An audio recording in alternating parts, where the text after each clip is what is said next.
Good afternoon. It is now 1:30 p.m., April 28th, and we are calling the Workforce Education, Training and Youth Development Committee to order. Madam Clerk, can you call the roll? Here.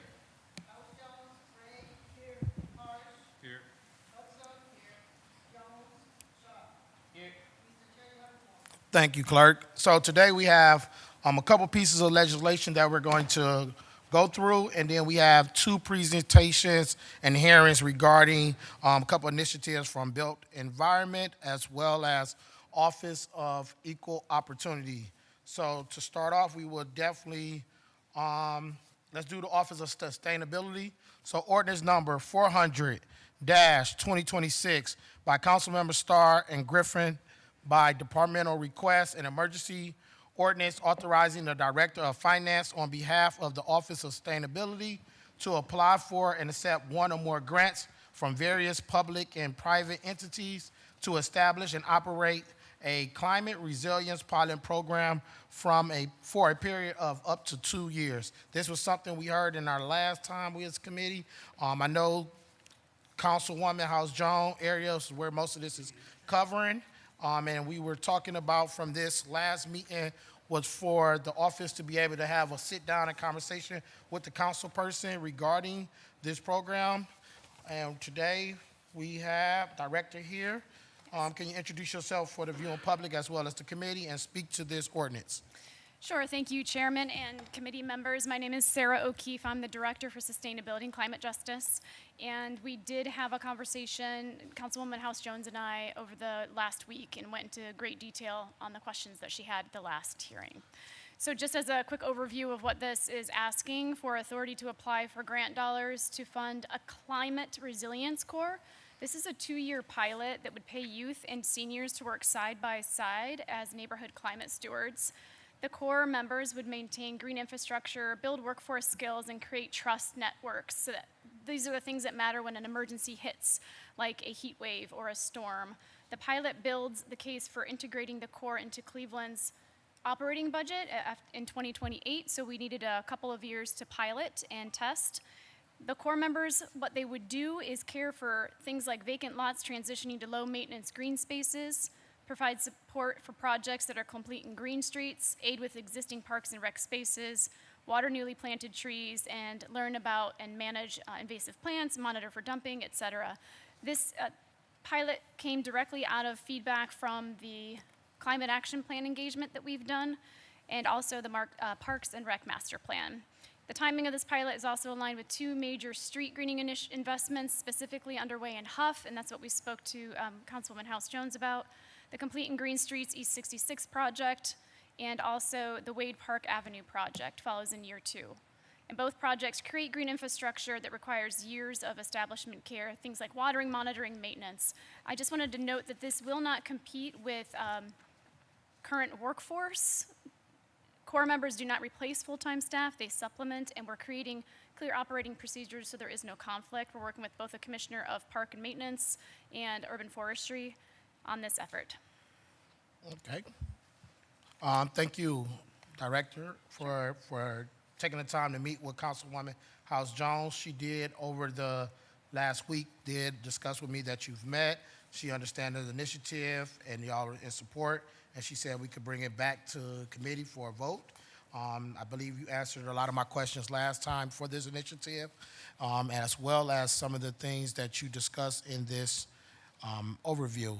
I definitely will turn it over to the committee. Do any council member have any questions for ordinance number 400-2026? Seeing there are no, well, Councilman Tamay Shaw. Thank you, Chair. Director, thank you for your time today. Through the chair to the director, can you just give us a timeline on what you expect this, when it would be implemented? What's the rollout phase look like? Sure. Thank you. Through the chair, so we will be applying for dollars. We have applied for one grant so far. Up to $250,000 is what we're asking for authority. Our current budget that was provided, you will see, is $212,000. We're hoping for additional dollars for increased stipends. The majority of the stipends, the budget would go to stipends. So We're looking for accepting grant dollars in June, starting recruitment and communication in July. We have a draft outline of how that would work, and we're working with Councilwoman House-Jones on that, specifically because this is taking place in Huff initially. And then over the first year, there would be training in the first few months, including what's called Community Emergency Response Training, or Community Emergency Response Team Training. That is specifically so that participants in the Corps will understand what their role could be with the city when there's an emergency, like a tornado that ripped through here not too long ago, and what community members are going to respond anyway, but the idea is they would have some formalized training, and that would help both the community members and the city working with them. So that training would take place in the fall, and then some initial work would happen with Parks and Rec and with urban forestry throughout the year. We would start collecting and evaluating data on cost savings to departments. Instead of reacting to something, they can have something in place already. So that would be the first year, some preliminary data collection on that, adjust the program for year 2, and collect and start planning for the budget season in 2028. So in the fall, I imagine, of 2027, we'd be talking to and giving an update to council members about where we are. Okay.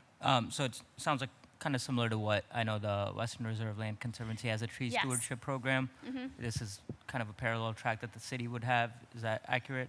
Yes, through the chair, yes. However, one of the things that is unique about this is that it's the city pipeline to jobs at the city. So for example, and it does build heavily not just on the tree steward program from Western Reserve Land Conservancy, but also we had a climate ambassador program through Slavic Village a number of years ago that has since turned into, I can't remember what the name is, but it's, at any rate, I think it's Green Stewards, but not Western Reserve Land Conservancy. Nonetheless, so it builds on those kinds of programs, but more broadly. So instead of just trees, it would be like complete and green streets. For example, green infrastructure, bioswales, things that are beyond trees. Sure. So it would complement what, so for example, in Huff, there is some work, as you know, that Western Reserve Land Conservancy is already doing, and this would supplement that work. I see. No, that's all the questions I have. Thank you for your time, Director. Thank you. Thank you, Councilman, for your questions. I definitely would like to turn it over to Councilwoman Stephanie House-Jones for some questions. Thank you. Through the chair to the director, good afternoon. Good afternoon. I know after we had a moment to actually talk and go over what is being proposed, one of the things I'd asked about was communications. I think you just sent something over, but I have not got a chance to review it. So if you could share, because one of the things is many times people put these initiatives out. We say we want neighbors to participate, but we don't necessarily have a clear plan on how we connect community members with opportunities that are being presented. And so if you can share what your thought is on a communications plan to even let community members know this may be an opportunity regarding the Corps. Absolutely. Thank you for the question through the chair. So yes, Councilwoman, we did have worked in parallel on this communications plan, and I can share it more widely. I would appreciate any feedback that you have when you have a chance to look at it. So basically, we're looking for 20 stipend spots, so we would want to recruit beyond that, and we would want this to be very targeted recruitment and working in partnership with different partners in the area. We have some proposed partners in our list, for example, yourself, and Famicos, Cleveland Public Library, Huff, City of Cleveland Recreation, St. Martin de Porres High School, Fatima Family Center, Eliza Bryant Village, Rainey Institute. These are just examples that we put out there as partners we would work with, and think about how to, because this is in Huff, we want it to be a very targeted engagement on the recruitment and communications. We would talk about the program and the priority places and channels we would want to have conversations, for example, would be in place like at the Thurgood Marshall Recreation Center, partner sites in Huff that make sense to both you and the partners that I mentioned, and having flyers, posters, things like palm cards, and the materials to share that would be in the, would be crafted and co-created with partners so that they're in the right tone and engagement. And one thing I think is important is while we are talking about this being a climate resilience core, it's important that we emphasize the benefits to the actual participants in the core and talk about the stipend and the difference that it can make in individuals' lives as both being engaged in the community and being honored with wages that recognize their contribution. So those are the kinds of talking points that we would do. We also have a kind of funnel where we would talk about awareness, go to interest, intent, have an application form that would be online, but we could meet in these meetings and talk with, we anticipate having meetings and going through the application process together and not just leaving somebody on their own to apply online. So those are the kinds of things that we're looking at. Again, as a follow-up through the chair to the director, what does success look like after 2 years? So thank you for that question.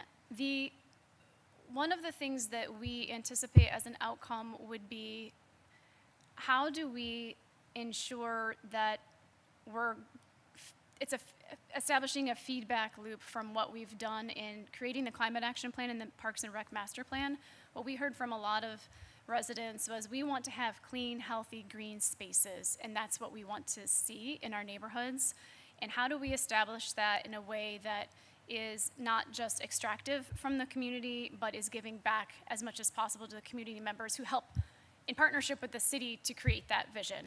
So success would look like we have engaged those at least 20 individuals of roughly half and half retirees, I'll say, and 18 to 25, 26-year-olds, and have them share back what their experience is, evaluate the program, potentially hire a couple of those individuals into the city would be a great outcome. Another outcome would be evaluating, like I said, the cost savings that we would have and not always needing to react and respond quickly to things that might be like litter in a green space, for example. So how can we have a continual boots on the ground, eyes in the park kind of presence that isn't just relying on volunteers, but volunteers who get stipends? And when we evaluate all of that data, what we want to do is use each department that is benefiting from having core members would have a line item in their budget that would support this program on an ongoing basis. And then I would think my last question to follow up. We know you're talking about a targeted area, neighborhood of Huff, but how many sites have been identified within that place that you will be evaluating over this pilot period? Thank you for the question. So through the chair, currently we have a couple of specific projects that are happening in 2026 that we anticipate where that work would occur. So the Complete and Green Streets on East 66th Street project, the Wade Park Avenue project in year 2, and also working with, we were just talking earlier about Western Reserve Land Conservancy's presence in Huff neighborhood, and they have some tree steward programs. So what we've talked about is complementing the work they're already doing.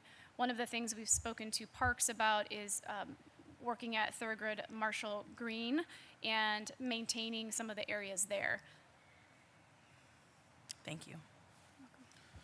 Thank you. Any other questions from any member of the committee? Seeing there's no questions from the committee, orders number 400-2026 passes. Thank you. Thank you, Director.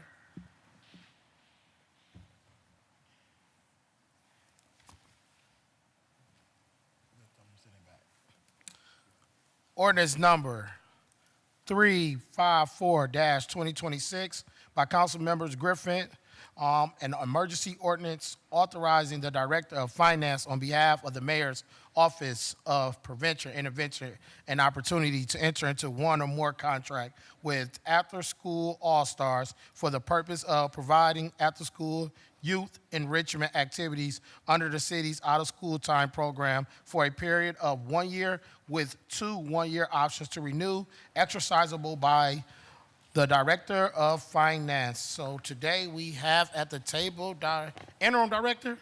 Yes. All right, can you introduce yourself as well as your team? I'm Sherry Ullery, Interim Director of the Mayor's Office of Prevention, Intervention, and Opportunity, and I'm here today to provide additional information and documentation regarding the After School All-Stars Cleveland program, Ordinance 354-2026. As you know, at the April 14th meeting, an issue was raised regarding last summer's program at Zelma George. At the time, I brought the issue to Executive Director of After School All-Stars, Tracy Jadlos, and she investigated the issue, made a change in the program manager, and began aggressive recruiting.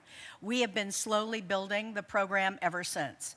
As a partner, After School All-Stars has always been very responsive to our department and has provided over 400 hours a year of programming. Today, I have with me Tracy Jadlos, who will introduce her team, and Fairfax manager Ryan Allen. They will share additional information about the program. Thank you, and good afternoon. Again, my name is Tracy Jadlos. I'm the Executive Director for After School All-Stars. I've been the Executive Director for a little over 8 years now. I bring with me a little bit of history in youth programming.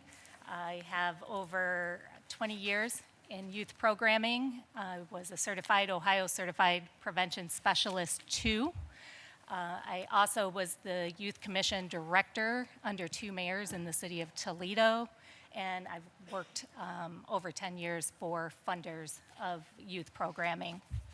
I have with me our operations manager, Ebony Oliver, who has been with the organization for just under 4 years. And behind me, I also have, if you can just raise your hand and acknowledge yourself, I have After School All-Star staff.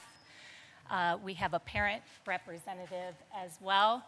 And I just want to specifically point out, since we are talking about Zelma George and Fairfax Recreation, I have 2 of my members that run those centers as well. So Brittany Cyphers oversees Fairfax, and then we have Rebecca Osborne. We have a nickname for her in the office, so I apologize. And she oversees Zelma George now. So we did bring a presentation with us that I would like to share, and I thank you for the opportunity to come in today and expand on the success that we've had with the program thus far. And the plans that we have for continued success. You do have binders in front of you that have copies of the PowerPoint, as well as some supplemental information in what will be presented in the PowerPoint.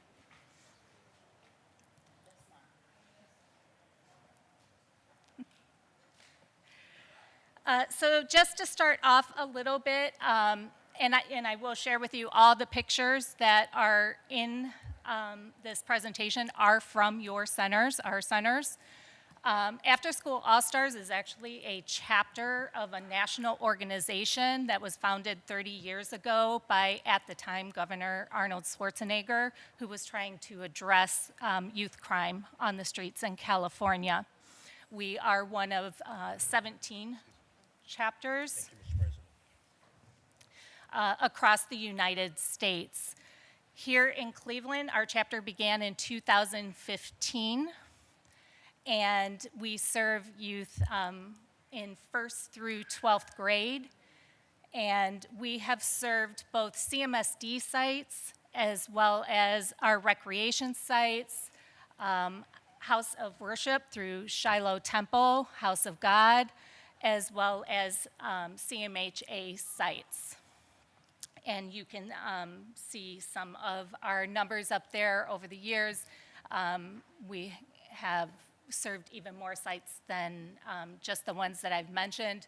Currently, we are serving Collinwood High School, so Councilman Shaw's neighborhood, which will then go into Glenville, Horizon Science Academy, Lake Erie, Inc., 2 of the recreation sites, and then Wood Hill Station West as well. Just a quick breakdown of some of our enrollment numbers over the past couple of sessions for this. You can see for Fairfax, Zelma, Glenville, Lonnie, and I should mention that Glenville and Lonnie we no longer serve. And you can see the trend in that enrollment. Traditionally, in the fall and winter, enrollment does go down slightly, and that's a access issue because especially when we speak of Zelma George, there is not a school that is within close to a 1 mile radius. And so as we get into fall session and winter session, daylight tends to be an issue for our families because those children walk to the center. The reason why that is not an issue for Fairfax is because a great majority of our participants at that site come from the school that's directly across the street. So they release and they come over. The next thing that we wanted to share with all of you was around the academics. As an OST rec provider, we are not directly connected with the schools like we are at our Collinwood and Horizon and LEA, Lake Erie International School, where we can have daily conversations with those teachers, take a look at where the students need additional help in that. But we see our role as increasing children's joy in learning and teaching them the value of learning and applying math, literacy, and science to our engaging opportunities, or our enrichment opportunities. We do provide homework help. It's specifically a part of the schedule. And when funding allows, we do bring in certified tutors. So this next slide, we also believe in treating the entire child, and that means the social and emotional learning side and the physical side of our children as well. You can see some of the data from our national, we do evaluate. The data across the top that you see there, the 61 and the 74, that is our national benchmarks with the compiled pre and post testing. And then in the yellow, you see specifically Zelma George and Fairfax, and you'll see that those numbers for those two centers are actually higher than our national benchmarks as an organization. I will point out that our staff is trained in trauma approaches with children, so they have been certified in conflict resolutions and the trauma informed. Next is just kind of a fun slide to share with you. Again, these are all pictures from our students at these two locations and some of the offerings that we have offered over the last couple sessions. So you'll see that our children, we've exposed them to first aid and CPR training. They're too young. The majority of them, you have to be 13 to be certified, but we have in CPR, but we have put them in front of instructors to learn CPR and then obviously the first aid. Our culinary arts, because I know Councilwoman Gray really liked that was offered at Zelma George, and we do offer that. What you see in this picture is Chef Best, who is right from the community, and he comes in and teaches our students healthy eating habits and cooking habits. We've taken them to rock climbing and Shaker Heights, kayaking. We have a great partnership with Cleveland Metro Parks and CSU. And then the children have spent the summer out at Camp Cheerful doing their therapeutic program as well. And then that fun last picture that you see is teaching our students some carpentry skills where they built community gardens that stayed right at Zelma George. So the next slide, I wanted to make sure that we addressed what is asked in the proposal through MPIO and whether we have met those requests. As you can see, the requirements are down on the left-hand side, what our key deliverables are, and then the overall status of meeting those goals. And as you can see, we have fully met all the requirements in the RFP. And I do want to specifically point out on this side the family engagement. We take a lot of pride in our family engagement, and we have worked with the State of Ohio Family Engagement Center in Columbus to make sure there is a three-tier approach to how to best engage families in youth programming. And the great majority of our engagement opportunities that we create for families are either level 2 or level 3, which is what you want. In your binders, there is a tab if later you would like to go deeper into what those 3 levels are and how you meet those 3 levels. The next slide is recruitment plan versus execution. It is a requirement for anybody who's funded through MPIO to submit to Michael and to Sherry your recruitment plan. And as you can see on the right-hand side, these are just some examples of how we've executed on that recruitment plan. We have had staff out to anywhere from coffee shops talking to parents about how to enroll their student into our program. We've gone to churches. We work very closely with the family support specialists like at Charles Dickens School. And actually, if you would like, later you can look in the support letters, and there is a letter from one of those family support specialists, specifically at Charles Dickens, talking about how we work together in his support of the program as well. We do request to come in and talk to students during lunch breaks at schools, and we attend community events. And at the time, we used to also attend the community meetings through MyCom. So, but as you all know, MyCom no longer exists. So, but we did attend those meetings on a regular basis as well. The next slide is we also believe in getting our kids out of their neighborhoods to see what riches the entire greater Cleveland offers. And so we just wanted to share with you some pictures, some fun pictures of our students on field trips in greater Cleveland, exploring some STEM and critical thinking at the museums and wildlife centers. So we try to get them out on a very regular basis. So an example of a program day, because you know that was a question as well, what are they doing once they're there? So a typical day will consist of the students coming in.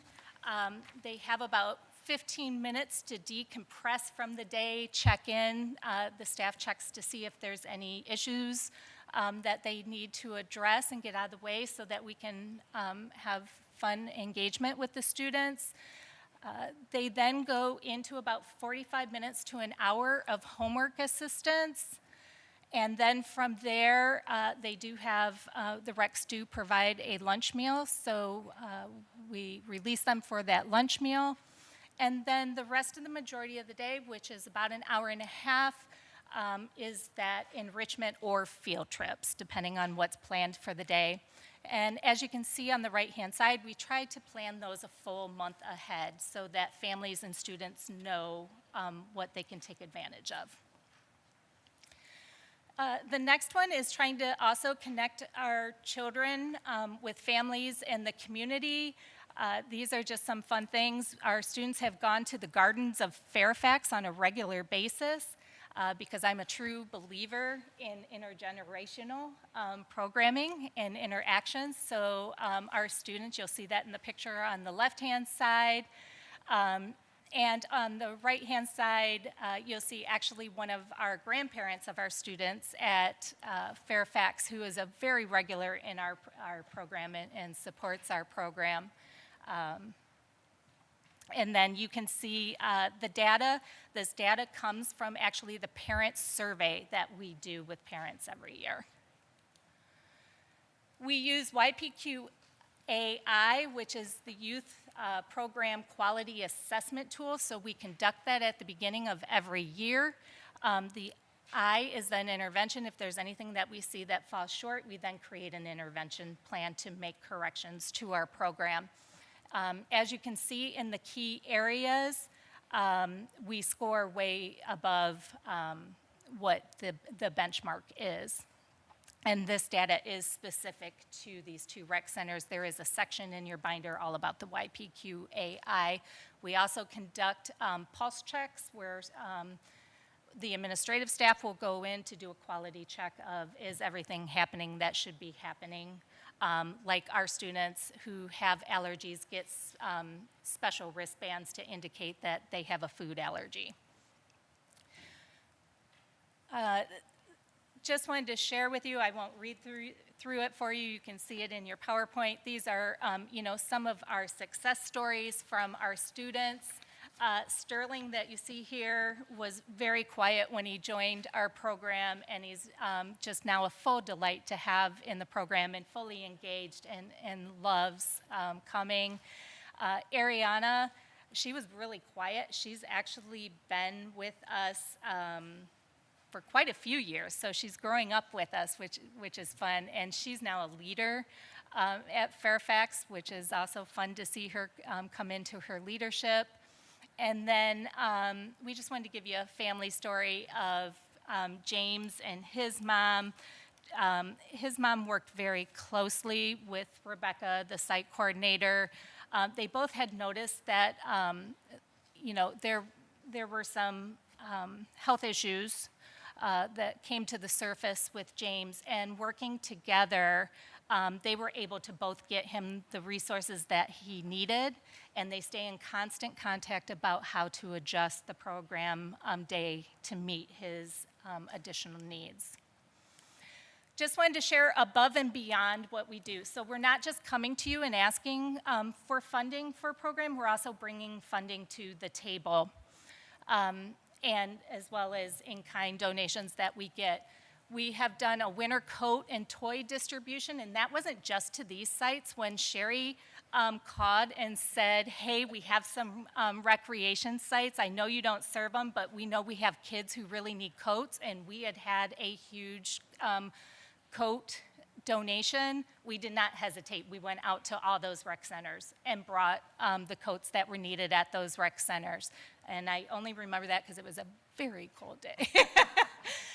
And then we wrote an OJJDP mentoring grant as well as a DOL, so a Department of Labor workforce training grant, and we bring both of those services into the sites that we come into, so those are match funding. We have our organization, national organization has every summer an All-Stars Leadership Program where they bring students from all over the nation in for an entire week to train on leadership skills. Those students are then asked to come back with a plan to do a community service project and how to engage other students from their centers. We've had recreation students go the last 3 years to that, and it is planned for us to take 3 students from Zelma George and Fairfax, thank you, and Fairfax this summer. And that will take place at Pepperdine University in California. So, and, again, you can see everything else. We've held pop-up shops for back-to-school shopping where we've had clothing donated and parents can come free of charge and get the supplies that they need, back-to-school supplies as well as clothing. And then we've had, which is super fun, and coming up again, hopefully, we've had jewelry and bag donations. where students can come and shop for their Mother's Day, free of charge, but they shop for their Mother's Day gift. And then we just wanted to share with you, hopefully, our partnership continues. These are the things that we have planned for coming up. We were invited, and I'm hoping that we don't have to go back and say no, because we kind of said yes. But we were invited to the governor's house to bring students both from Zelma George and from Fairfax to come and have lunch with the governor and the first lady to learn all about, if you've never been to their house, actually they have the most beautiful botanical garden in their backyard. And so we look forward to taking 30 students to their estate in July. Advantis Class VR is actually an academic tool using VR sets. It's approved by the Department of Education. And we have those that we will be furthering our academic efforts. The Workforce Pathways, that is a VR training for workforce for older students. And as I mentioned, we have that grant, and we will be working with our older high school students this summer. If anybody's interested, at the end of the day, we actually brought one, and you can see the training that they're doing.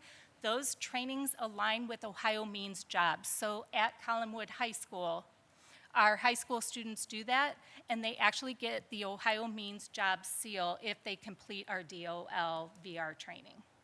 So, and then, as I mentioned, the national conference coming up July 6th through the 10th, where we will take 2 to 3 students to Pepperdine University. Lastly, these are just some of the differentiators, if you will. We're the most comprehensive program. So unlike some programs where they're only being exposed to one thing, like the martial arts, or you get a comprehensive program with us. You're getting the academic, you're getting the field trips, you're getting the parent engagement, the mental health. And as I mentioned, you get the match funding that we bring with our program. And you're getting the qualified, the certified staff as well. At this time, I want to turn it over, if I may, turn it over to Mr. Ryan, the rec manager at Fairfax. Good evening, everyone. My name is Ryan Allen, manager at Fairfax Recreation Center. The After School All-Stars plays a big part at my center. As a recreation center, everyone thinks sports. So this program is offered to the kids who are not into sports. We get a lot of kids that come over that are into basketball and football and boxing. But for those kids that come over that's not into those things, they are able to benefit from the After School All-Stars. It's a safe space they get to do after school. Like I said, they do homework help, field trips, cooking classes, summer camps. Even, when the school is over, they also offer a summer camp. So I know for my center, especially, this program is very beneficial. Give those working families somewhere they can have their kids, a safe place to go while they're at work, until they get off. Like I say, I know our director, Ms. Brittany, the kids love her to death. They're there Monday through Thursday, but even on Fridays when she's not there, the kids is rushing over to run upstairs thinking Ms. Brittany's there. So I've just a little bit to say about the kids at my site at Fairfax. The After School All-Stars is a very big program that our community benefits from. Thank you. There also, in your section of your binder with the support letter, there is a letter from the Zelma George Recreation Manager as well. She was unable to be here in person today for personal reasons. At this time, I just want to, again, thank you all. We deeply appreciate that you made the time for us to come back and clarify some questions. I'll leave with you, again, just because it's fun. This is our national annual report. The entire report are Fairfax kids. So they were the highlight in our annual report. But again, we thank you. We thank you for being able to come back and clarify, answer any questions. And that's it for me. Mr. Chairman, do we have any extra of those annual reports? I'm almost finished with the book you gave us. Yes, yes, we'll make sure. Do you have any more copies of the annual report? If not, when you get a chance, can you get some of those over to us so we can be able to review that for the Mr. members? Chairman, if I could just peruse it through real quick? Thank you. All right. Appreciate it. All right, first and foremost, thank you all for this presentation and the depth that you went to with this presentation, as well as everyone for being here. After-school program is key to the success in our neighborhoods, and that's something that is important. I believe from our last conversation, we talked about after-school all-stars, talking about what are the deliverables, what are the return on investments. Since that committee, I've received a different couple calls. I know she's probably looking at right now, Miss Wheeler. She's a Ward 5 resident. If you know Ms. LaRon Wheeler, she gonna lay it on you. So she gave me a call, and I see she did put a letter of support, which is important. And I think one of the things that we as a committee want to do is make sure we are getting a return on our investments that we're putting into our program. And something that is very big on this testimony today is hearing from our center manager, Ryan Allen. It is important to hear from those who are in the center working with our youth to be able to give their perspective on things. But I definitely will ask a question to Mr. Allen. You are from Cleveland, right? Correct. All right, and you grew up, what neighborhood did you grow up in? Grew up in the Fairfax neighborhood. So you're the, wait. So you're the center manager in the same neighborhood you grew up in? Correct. Coming up, you went to what school? St. Adelbert. Okay. And then, so basically you full 360. Correct. Grew up St. Adelbert School, Fairfax Recreation Center, and now I'm the center manager there. Come on now. That's good. So how long have you been employed with the city of Cleveland? Been employed with the city of Cleveland 13 years now. 13. Center manager 8 years. Where Director Alex Nichols at? We're going to have a conversation. They might be mad at me after this committee. But no, that's important because we need to have those individuals who grew up in that community that understands what we need to be able to make it out of the community. And then what high school did you go to? I went to Martin Luther King. Oh, man. So you got some of that huff in you too, okay.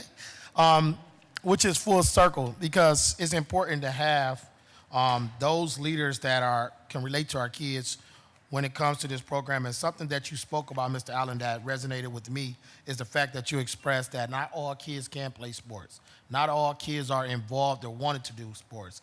But having this program called After School All-Stars will provide more than just any sports. It talk about the education component. It also talk about the resource and exposure opportunities, getting the kids involved in things that they not normally accustomed to. I've been a kid who was attracted to sports, then I found out that I had other likings as I participated in different rec centers and going in there. My only major question I would say to the committee is first, thank you for bringing Ryan Allen as well as Marlena Dozer. She's one of the best basketball players to come out of the city. So she ain't here though, I know that, because I used to watch her practice at Lonnie Burton when I was younger. But one of the things I definitely would say what is great about this is just the testimony that you see from all the students who wrote letters of support and those who reached out to us about this program. I would ask to the committee, I know that it was a point in time that you were in Glenville and Lonnie Burton. With this type of programming, what is the reason we can't expand it into more areas or bring it back to Glenville, Lonnie Burton, or possibly expanding it to like a JFK in the south, in the Lee Road area, in the Miles neighborhood? Is there any reason we couldn't explore it, or what would it be the way to get it there into those other rec centers that may want to have this opportunity of this programming? So the main reason is financial, of course. We provide a variety of programming. This is one of our star programs, but we also have a number of other programs that we're funding as well. On the So- point, Mr. Chairman, Give me 1 second. I'm gonna bring you on. I got you down, Councilman. for some different points of question. Any other member that needs to be added, I definitely will add. Okay, like you said, financing. And I believe it's something that oftentimes I would like to say, since we do have two locations, Zelma George and Fairfax, and we're slated to start this program, kick it back off this summer, correct? Correct. And we're thinking of, is that June date or is it in May? It's June. June. And how frequently would it be running and operating at each location? It's 4 days a week, 3 hours a day. So that's 12 hours a week for the 8 to 10 weeks, depending right. on. And with that being said, and that's the programming, and it goes until when? This is for a 1 year contract, yes. So, okay, And it'd then be- with 2 1-year options to renew.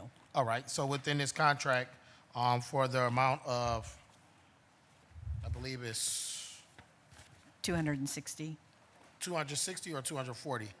240, So sorry. there's $240,000, so we will start in June, and then that will be 240 for each year? Or Yes, each year. altogether? Each year is Each year. 240? Yes. And that 240 is to be able to provide programming in 2 locations from June till possibly into May or something like that? Yes, yes.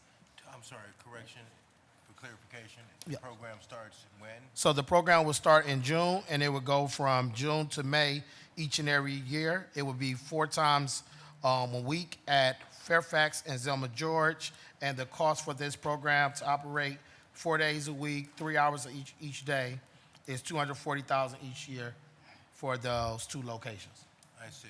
So essentially, if we wanted to add this program into other location on a rough estimate, it would be roughly around $120,000 and some change, in addition to be able to expand it in other facilities similar to this, just from my math that I'm doing currently right now. And what's the student impact with what we're doing right here, right now? So I would definitely give you that, the time to ask that question. So, other than that, those were just some thoughts that I have. You know, I see the great program, and we oftentimes talk about the support that we need in that core literacy. Inside of our neighborhoods, I think it is a time period that we need to all tap in. Obviously, dealing with the issues that we're having and the challenges with the school district, how can we pitch in when we see these literacy rates as well as this level of reading is a challenge. And I see within this after-school all-star program, I definitely would like to see a little bit more of understanding of what's the impact. I know we see percentages, but definitely try to see how we can explore different math, academics, obviously achievements through the STEM to be able to understand this more. But I definitely will open it up to my colleagues for questions. On the list, I do have Councilwoman House Jones. I do have Councilman Joe Jones, and I do have Councilman Tammy Shaw, and also Councilman Chris Harsh. So I will call on Joe Jones, Councilman. You up first.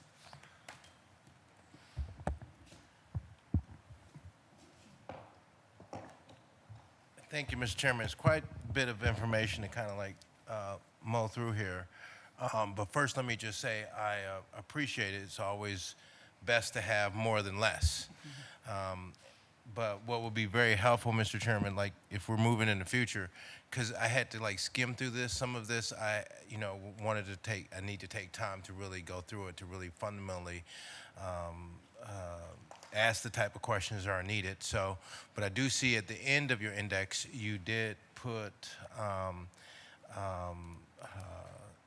answers to the previous questions that were asked at the committee by the various different council members.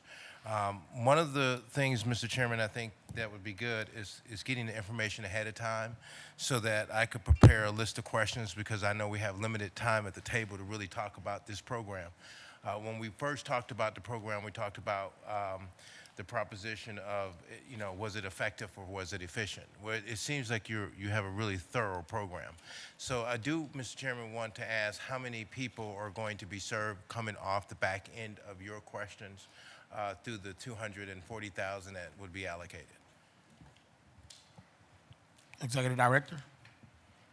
Through the chair to the councilman, our trends, if I go back to the chart, Here you'll see if we're specifically speaking to Fairfax and Zelma, it fluctuates slightly. Fairfax, we average about 30 students per session. That is an unduplicated number, When you say unduplicated, can you elaborate? meaning they're individual students. So it's not like we're counting, if a student came on Tuesday and we're recounting them when they come on Wednesday, that's how many individual students we've been able to serve per session. So 31 individual students. And then you also see the numbers for Zelma, and those stay pretty consistent, again, except for the fluctuation when it comes to the seasons. We can serve, the agreement with MPIO is that we'll serve between 25 and 30. So is that, just, Mr. Chairman, to the distinguished guest here. So I'm looking at these in spring, summer, fall, and winter. So are these the same students, or would they be a different group of students every session? Yes, through the chair to the councilman, from each session, they can be, but we actually look at that as success because we have kids who want to stay with us, you know, from season to season. So as I mentioned in the one success story, the young woman, young lady has been with us actually for quite a few years because her and her family value. But yes, that number can be duplicated. So the 31, an example being the 31 that you see for Fairfax for spring, there is a great likelihood that a lot of those students are duplicated in the summer numbers. Looking at the Fairfax piece. Now, I see Glenville has no programming, but I don't really want to go into that. I want to focus in on the Fairfax one because we have the center manager here, so I have some questions for you as well. So the issue would be most of the students we start off in spring is 31, 33, 27, 37 respectively. So I would presume that these are all the same students? Not through the chair to the councilman, not necessarily. We do have families that move. We have, you know, new families who register. So it is a possibility, but not necessarily either. So when the following season comes around, do you still have the same students? Or you have to start with a whole new set? How does that work? The students register every session. So there could be the same students a following year, the same exact group? It could be, yes. I see. So how do we kind of like spread it around to those who may not have had the opportunity for the exposure? So we do a recruitment plan for every session in the hopes of being able to bring in, you know, make new students aware of the programming. I see. And then I guess the next question would be, Mr. Chairman, to the director, how do we work with the programming to get some diversity? Do our staff work directly with the program to, you know, and the reason why I'm asking, let me just step back and then move forward.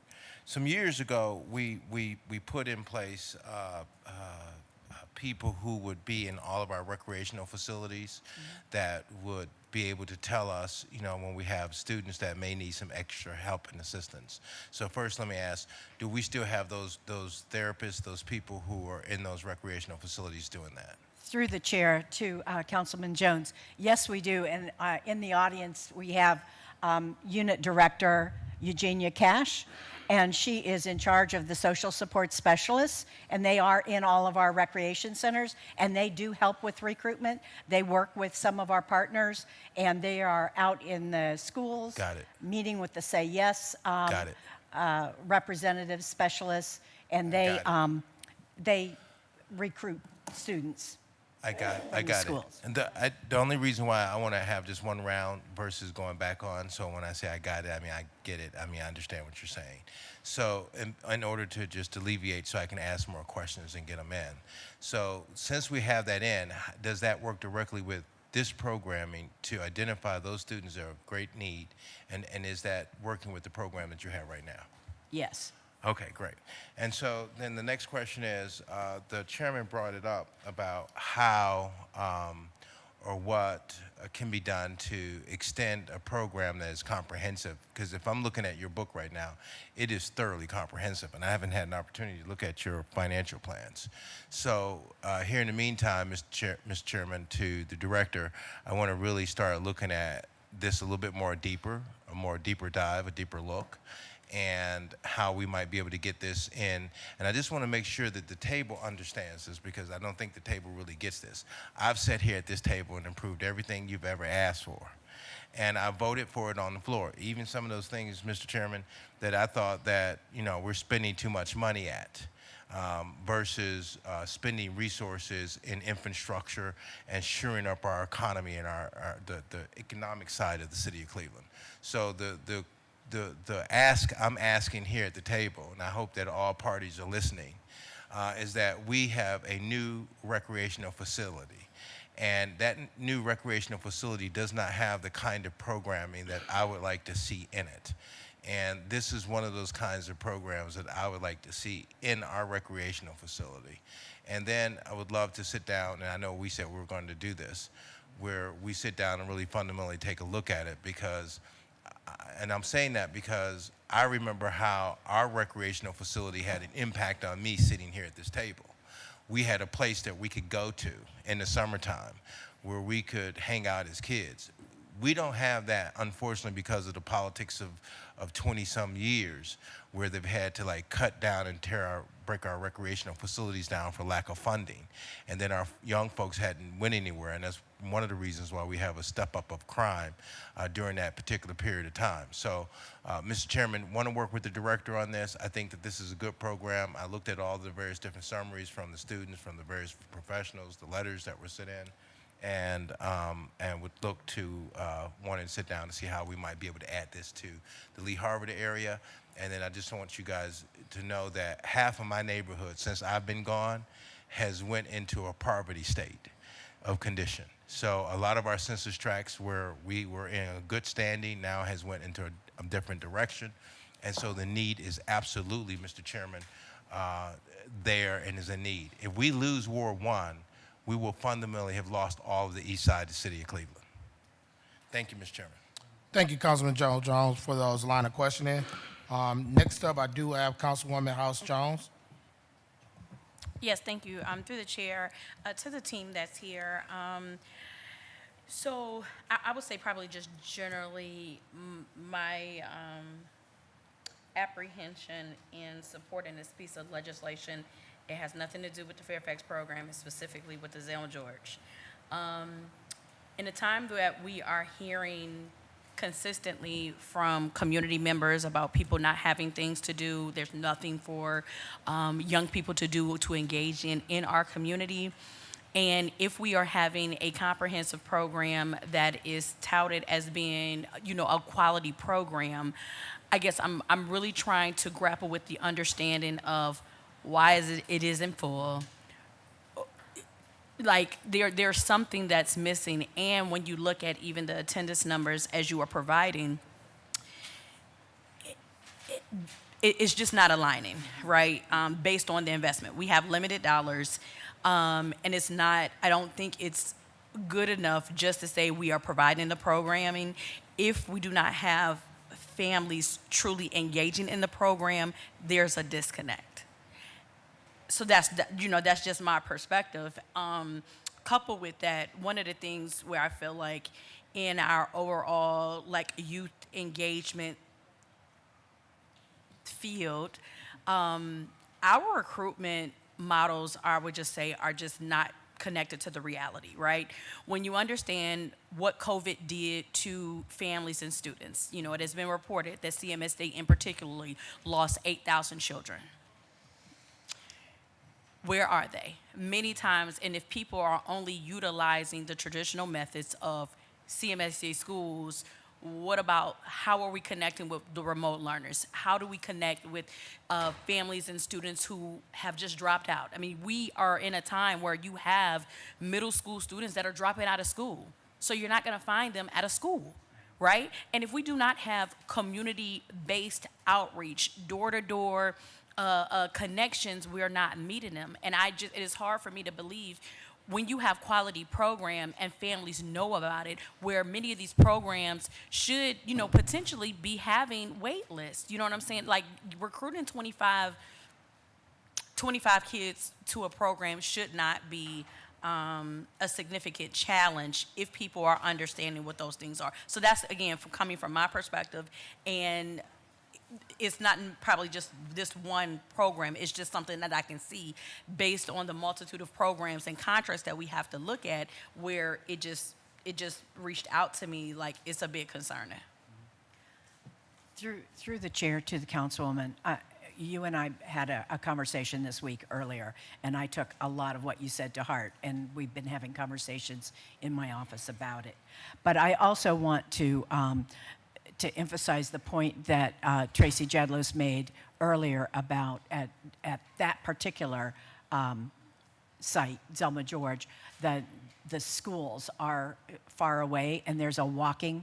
So transportation is an issue, and we are working with Recreation for the fall to talk about having some of our recreation staff take those vans over to the school, pick the kids up, and bring them back to the recreation centers, because we do recognize that walking to school is a barrier for some of our parents. Through the chair to the director, and see, this again is, what do you do when children, again, they're not in schools? Right. And we have a that's the part that- significant increase in students who are remote learners, right? We have actually an increase in families who are homeschooled. How are we connecting to those families? That's what I'm saying. Again, and it's not just on one program. I think this is something comprehensively our neighborhood resource and recreation centers have to look at. But when you look at a program that is as robust as it is, and you see participation 22%, 46%, 50%, and even if it's a student, okay, I can only come one day, it's still a spot for, as we are hearing in community, of families that want our young people to be engaged. And I just think we really have to fix it, right? So that we can, again, Zelma George in particularly, it's been all over the news of unsettling behaviors, right? And if we have something of quality, how do we connect it? And I think we all have to be challenged of that. I know it is going to pass and it's going to be done, but we have to do better. Like, this is not good enough at a time where community is already going to be experiencing a lot of loss. And if we are saying or touting something as good, then the numbers would match, right? As far as participation. From my perspective, that is what I believe.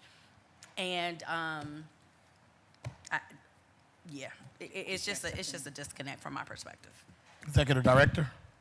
Through the chair to the councilwoman, I agree with you. I think one of the things that we can collectively work together is also with Starting Point, that does house where all youth out of school time programs are, and possibly work with them on how do we better reach out to homeschooled parents, and students who, attend our charter schools and so on and so forth. So I agree, and I hear your concern. I own your concern and can only say to you that I will work with MPIO as well as Starting Point to look at how we can start to tackle the issue that you raised. And then I would just say, finally, through the chair to the director, the other thing is like utilizing the census, right? And so that's a point in a moment in time, but the census tract in and of itself can give you actually census tracts that actually identify families that are in the age target, potentially, to actually go to places where families are, to introduce them to places that they may not have. And again, it's something to consider, but at a time, like I said, when you hear consistently from community members, there is nothing that for kids to do. Like, you cannot go to any of our community members where people are not indicating there's not things for students to do. And if we have quality programming, like, we have to make a better job connecting the opportunity and the resources to community members and families who continuously indicate there's nothing for their child to do. So, Thank you for that. you're welcome. Thank you, Councilwoman, for the line of questioning. Some of the things she basically is aligning is, what is the return on our investment for the amount of money that we are putting in with the amount of data that we receive from the kids that are participating in the program. And I think that is very important, and that is key when you talk about programming, when you talk about recreation, as well as our youth and our community. So that is great questions that you asked. I do have next, we do have Councilman Shaw. Thank you, Chair. And thank you to the team and the directors for coming today and for your time. This is really thorough and helpful for me to understand. I went through the portion where you responded to the questions that we each had at the last session, so thank you for that. I wanted to just follow up a little more on those things. It's obviously clear that this is a much-needed service. I think I have similar, I wouldn't even go as far to call it concerns, but rather trying to understand how do we increase the number of students participating. So I wanted to just follow up on the attendance process. I see on the tab where the attendance numbers are listed, many of the students, I mean, I did a quick tally out of the 60, less than 5 had, above 75% attendance based on what they were going to attend versus what they actually attended. I wanted to just understand what were the follow-up steps that the program is taking to figure out why are the students not coming up for the classes that they signed up for. If you could speak to that, Director, through the chair. Sure. Through the chair, to the councilman, thank you for the question. This is going back to the conversation about how does our staff work with those family resource folks that are employed by the City Recreation Center, so we work closely with them. Just to give you an example, also Miss Brittany, who is the site coordinator at Fairfax, she's right from that community as well. She grew up, just like Mr. Ryan, she grew up. Can you raise your hand? I don't know who. Oh, thank you. But our site coordinators work very closely with those support specialists. And in the case, we have relationships with a lot of the family support specialists as well as if the students attend Cleveland Metropolitan Schools. We also do wellness checks where we do regular calls with the parents. And those can be not only if there's issues with the student, but we take more pride in calling them just to check in and give them, kudos for how the student is doing as well.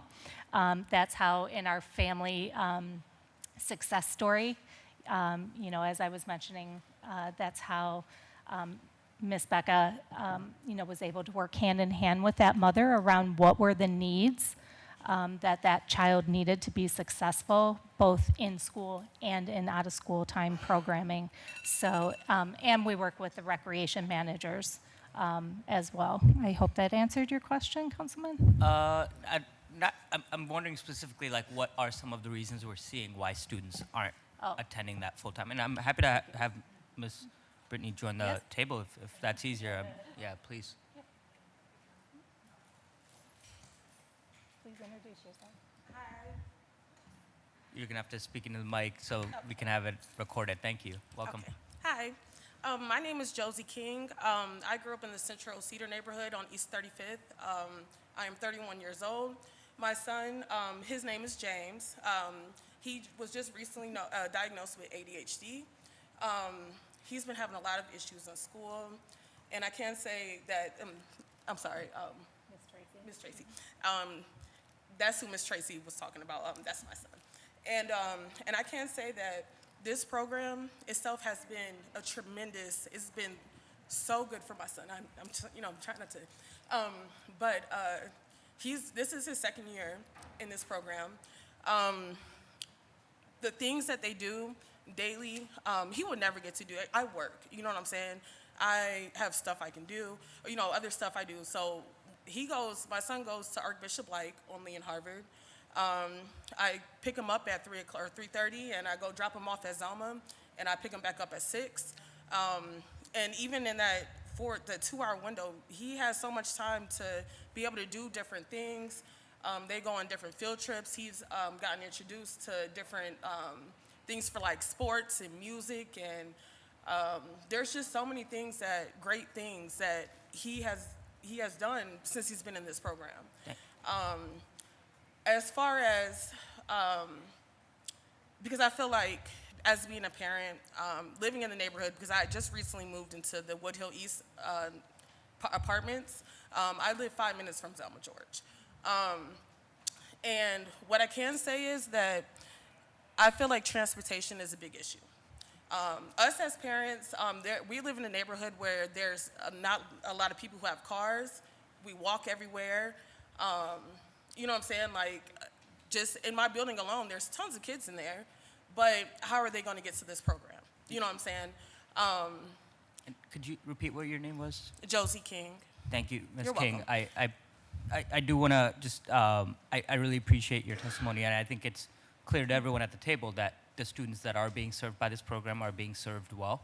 I think at least my concern is that how do we get more students so that more parents Right. can enjoy the benefits And- that you are for the amount of money that we're investing into it. Right. So I don't think any of us are going to push back that the Oh, students that are in there are receiving no, great care. Right, And but I would like to hear from the Ms. Brittany.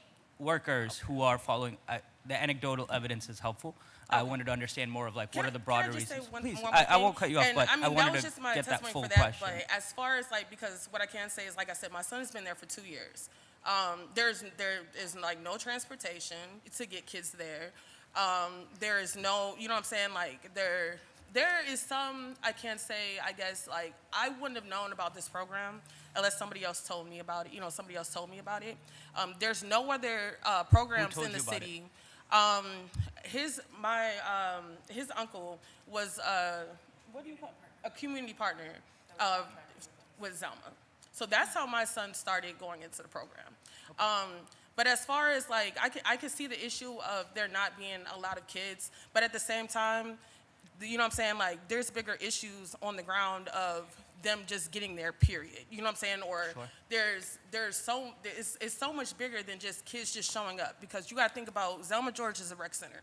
All the kids want to go to a rec center. You know what I'm saying? Like, they want to go play sports and basketball. But then also, you have to think about the concern of safety. You know what I'm saying?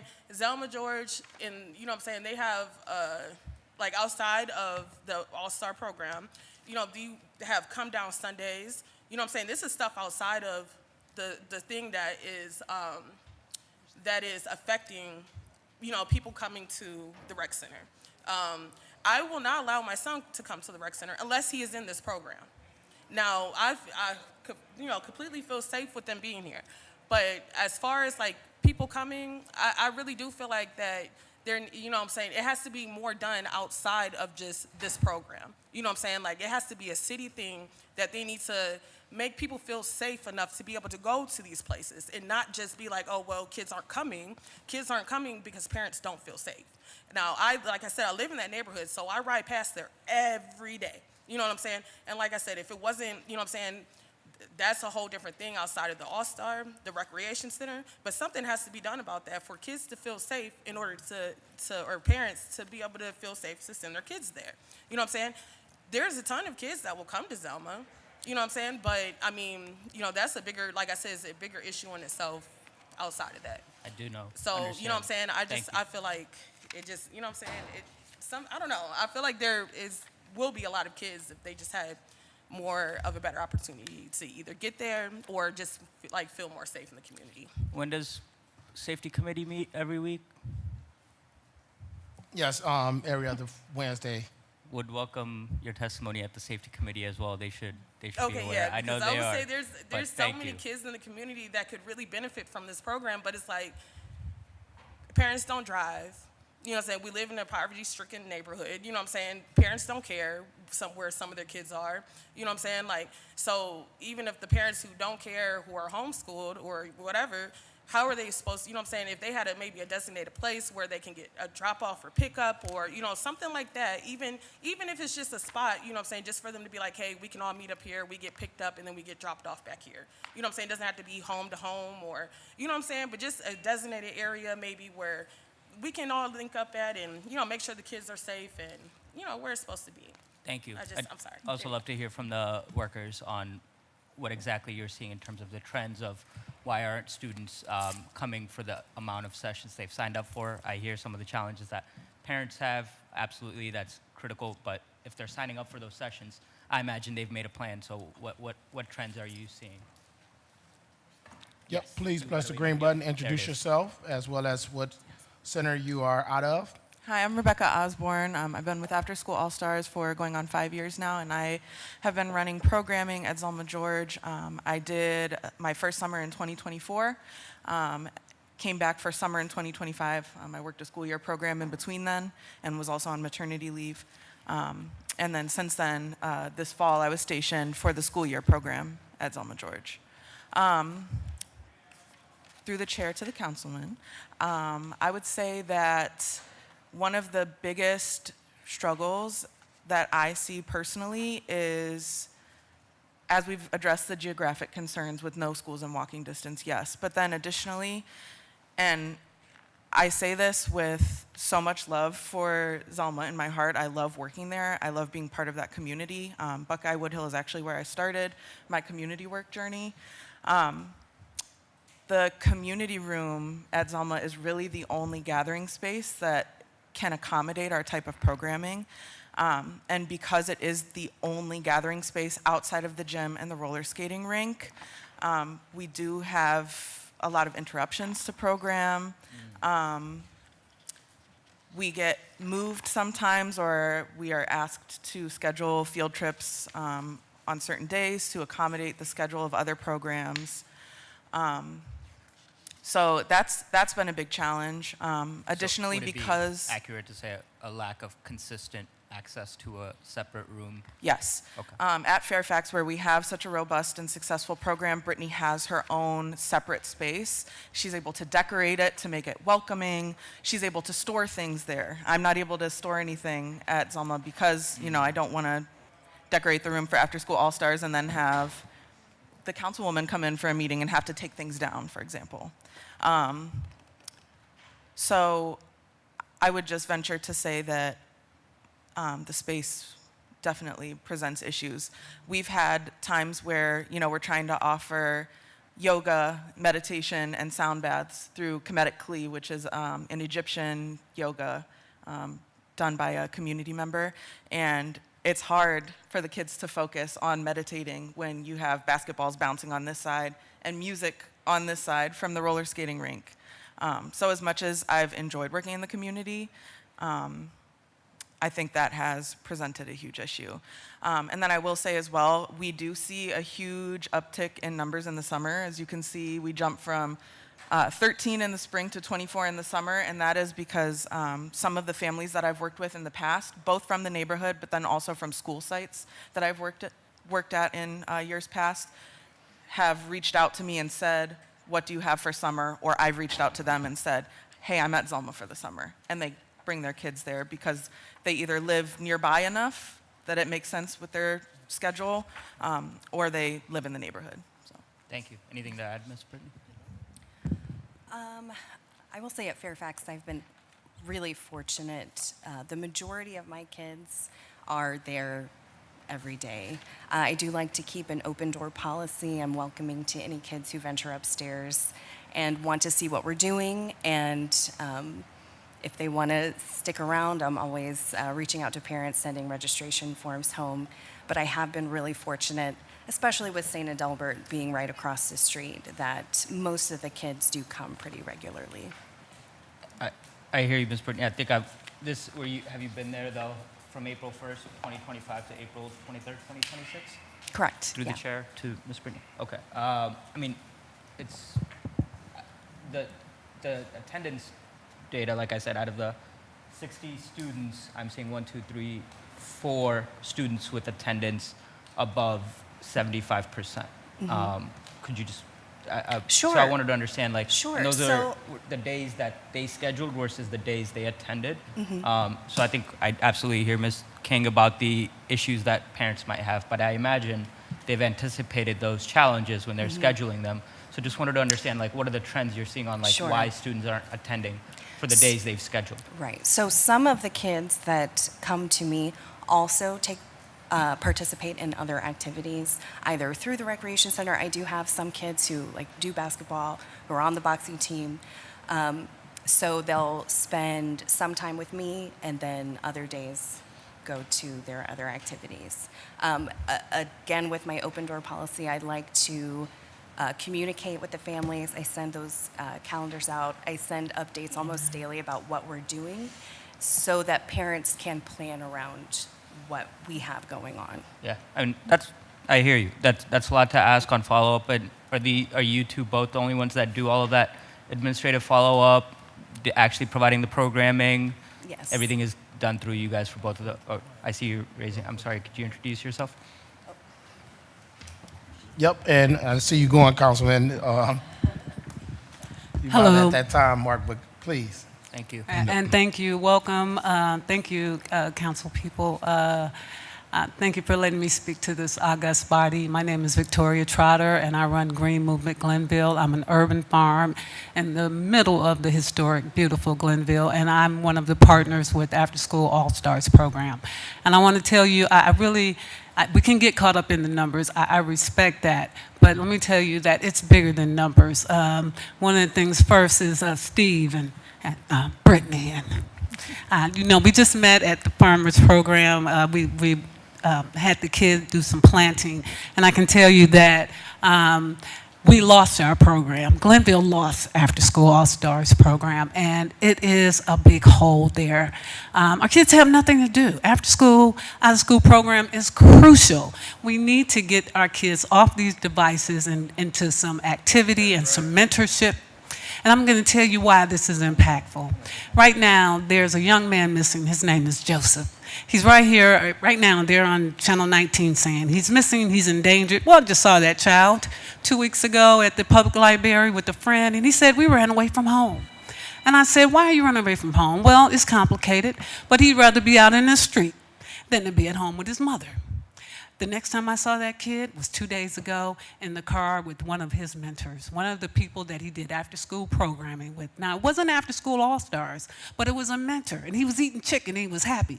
And he was saying, because we were saying, you got to get off the street. The same young man, Michael, does after school, all school programming. He's just only brought a couple of kids to my site. Joseph was one of them. He's going to bring them back. So it's a safe space, but it's also a safe place for kids that don't feel safe to run to. Now, I've seen Brittany and I've seen Steve in action and how these kids love them and how these kids run to them and how this is a safe space for them.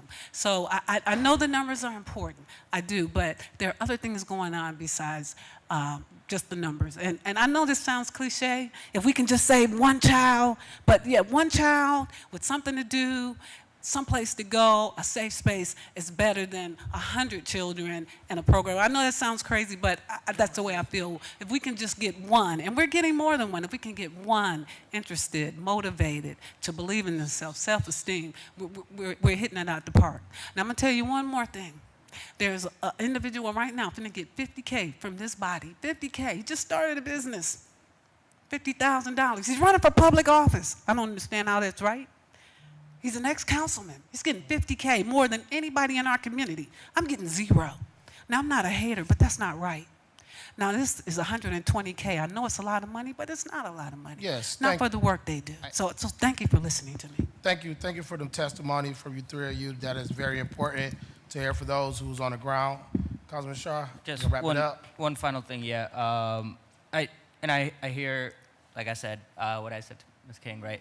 I don't think anyone on the table disagrees that the students that are being served by this are not being served well. Our thoughts are more about the numbers of students that we can increase. We actually want more people, more students to benefit. And for us, we are limiting stretched resources, so that's what we're looking at, and I'm sure you understand.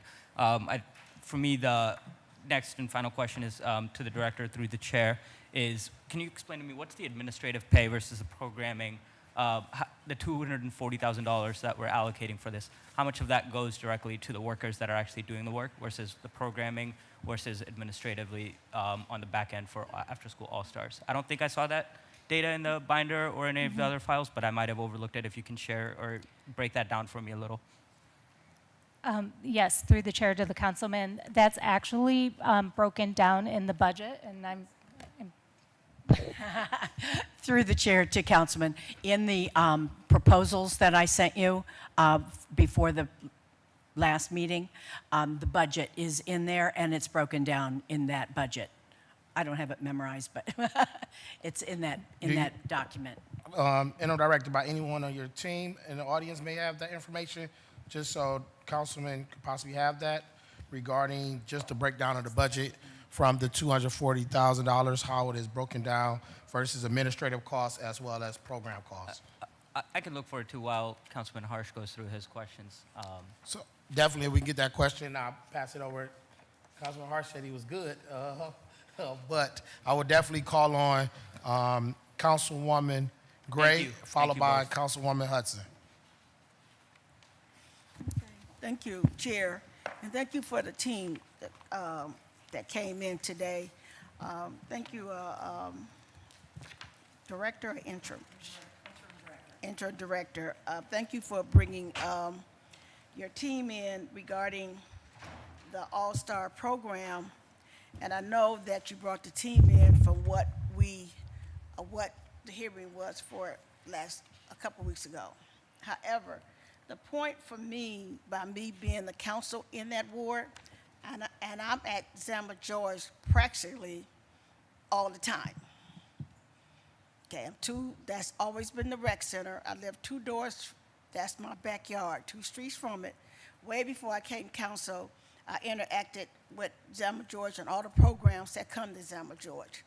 I was part of all the programs, so I'm just saying that all recs have their issues, whether it's she mentioned about Showdown Sunday, whatever. We get that. That's on a Sunday. Understand this: parks are open to everyone. Unfortunately, we dealing with a lot of stuff that deal with that on a Sunday. That scares everyone. That scares everyone. Not only kids, that scares everyone. I deal with it every day. I deal with it every day. The police, 4th District deal with it. The directors deal with it with Parks and Rec. The parks are open to everyone. You cannot deny anyone to come to a park. Okay? You can't do that. You have to understand how parks are for everybody. However, what go over there, and not only at this rec, at other parks, I think all the parks are dealing with massive of folks coming from everywhere, causing mayhem in the parks, but you can't run them away unless some type of negative interaction is going on in the parks. And when that happens, they basically vanish by the time the police come up. And however, the police do come and survey from time to time, but they have no officers that are going to sit there for 24 hours. So we managing what can be managed on that Sunday. That's been going on for years before I became council. Mm-hmm. Okay, and they've been managing that for years. So just to say, nevertheless, we're talking about this program that's inside the rec. I have my community meetings inside the rec, as the young lady said. And the rec center doesn't have a lot of space for a lot of programs to go on in that rec, as we already know how that rec was built back in '97. That doesn't have a lot of rooms in that rec, so you can have something private. Even when I have my community meetings, even when you shut the door, you got the skating rink right across. You got the basketball. You got the wrestling upstairs. We hear people wrestling, like the basketball, the music. That's something that you walking in that door knowing that how that rec is built, there's nothing else you can do. If you want your program to be somewhere else, chair to the team, you got other recs. We got Hamilton Rec. It's not enough programs at Hamilton Rec, but nobody want to go over there on 132nd and Kinsman because it's too far out for more kids to get over there. We accommodate. We got Hamilton Rec, we got Zama Rec, we got Woodland Rec. Kids live in those facilities, goes to those specific recs. But if a kid want to come over to Zelma George knowing that there's no transportation, then they already aware of that, and the parent is too. So the council don't designate the programs. PI designate programs where these programs going to be. They look at the numbers where the kids would be, and that's how they decide what program going to be at per rec. Zelma George holds more activity than Hamilton and Woodland across that entire neighborhood. We are begging for more programs to be at those other recs, but it doesn't accommodate the numbers from the kids. I have worked with Miss Shirley to try to create different type of programs at Hamilton and at Woodland so we can gravitate other kids in those areas and singers and parents to come up with different programs that will accommodate those families to come to those specific recs for specific programs that they want to have, not something PIO want to give them because she have tried. However, everybody wants to be at Zelma. Every program wants to be at Zelma. Zelma is overwhelmed with programs. You only have so many hours you can do your program. They right behind each other. Even my community meetings are set in stone. And that's my once a month, 2.5-hour meeting I have at that particular time. But I deal with the music. I deal with the basketball. And the residents understand how that rec is structured. They deal with it too now. Okay, so we have to understand that that is not the cause of this program not being effective. The cause of this program that I witnessed, that I talked with Sherry last year when it was brought to my attention, there were no kids in the program. It's not my program. I didn't even know about the program up there. It was brought to my attention by the staff, said, Councilwoman Gray, there's nobody in this program. I didn't know what the program was about. They brought it to my attention. They said, come between this time frame as many times you can through the week. And I did that because they said, how can you help with the program to get kids in the room? There's kids in rec. And I know by me having a cooking class program, the rec provide the kids for your program so you can start with some kids. And if other kids come in, those kids are added onto your program. I had a cooking class set up for adolescents, young adults, and senior citizens. We got everybody out the rec first. I had no kids, but we was able to get the kids set up in those different cooking classes.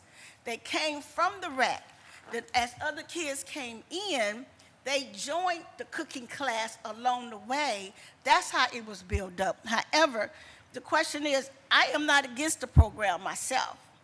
I just witnessed there was no kids in the program during the 2 hours it was supposed to have been ran. Okay? And I wasn't against it. That's why I came and talked with Sherry about it. How can something else be done to get kids in this program that I witnessed there was no kids in the room for 2 hours, 2 or 3 hours, whatever, how long it ran. Okay, so that was the question. So I'm saying that I'm not still against the program. I don't know how well it worked when I don't see kids in the program. So to say the least is, whoever was over that program in that room, supposed to have been with the kids in that room, wasn't effective enough to get kids in that room during the time that I was there, that it was brought to my attention to see what can be done for us, for Sherry to work with whoever she needed to work with, to do what she needed to do to adjust the program, get another person in there to run it, to know how to get kids to come into the room for the programs, for that, 1 to 3? What was it? Well, it was 3 to summer, it was 1 to 3. Well, yes. It was right. So that's what I communicate with Sherry. It wasn't no shut it down. It wasn't no Sherry. It got to go. I was like, I brought it to attention. She stepped in, and whatever she had to do with it, I just stepped out of it because it wasn't my program to oversee it. I just pass the information on to Sherry to do more about it so it can be affected at Zelma George, to run the way it's supposed to be ran and to get the numbers in the program and get the kids in the program like it should be, instead of people sitting in there making an hourly rate and there's no kids in the room. And how well it's working at Fairfax, that's something that could have been collaborated to work with from Fairfax to Zelma George, because if Fairfax is doing so great, somebody could have came over to Zelma George to help implement that program better like Fairfax. And the kids are there. You got to get the kids' interest. You got to get the kids' interest and keep the kids' interest who want to be there, whether the program is an hour section and those 3-hour sessions for kids, but not a kid that come in there 15 minutes and sign up and that kid out the door. What that kid gonna learn in 15 minutes from this program is that great at Fairfax, and it's great at other rec centers. We just trying to get the kids in there. And due to transportation, that's POI, that's PIO. Every rec got a van.